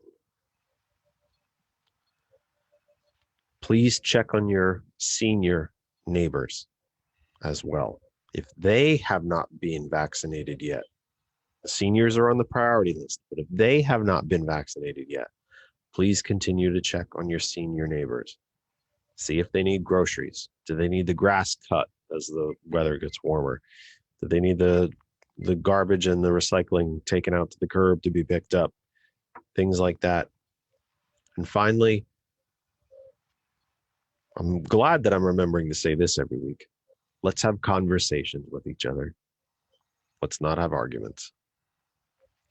We will never, never heal what's deeply divided in this country if we don't talk to each other. We can all shout louder. But oddly enough, the louder we shout, the less we hear each other, the less we listen. So let's talk to each other again. For my sister from a different mister, actually, for DJ Lex and DJ Earl at hot101.net, I thank you. I'm so proud to be part of the hot101.net family. For executive producer and arguably creator of the Kennedy Effect, my sister from a different Mr. April Riddick, thank you. For George and Lynn Dare, George could not be with us this week. He has some family things to take care of. He's fine. Lynn is fine. They're just taking care of some family things. He will be back with us. I thank him. For Kristen and for me, Jeff Kennedy, I say thank you so much for being here. We appreciate every single one of you. And we look forward to seeing you again next week. The Kennedy Effect will return next week live on the 28th of March. Until then, please take care of yourselves and each other. Good night, everyone.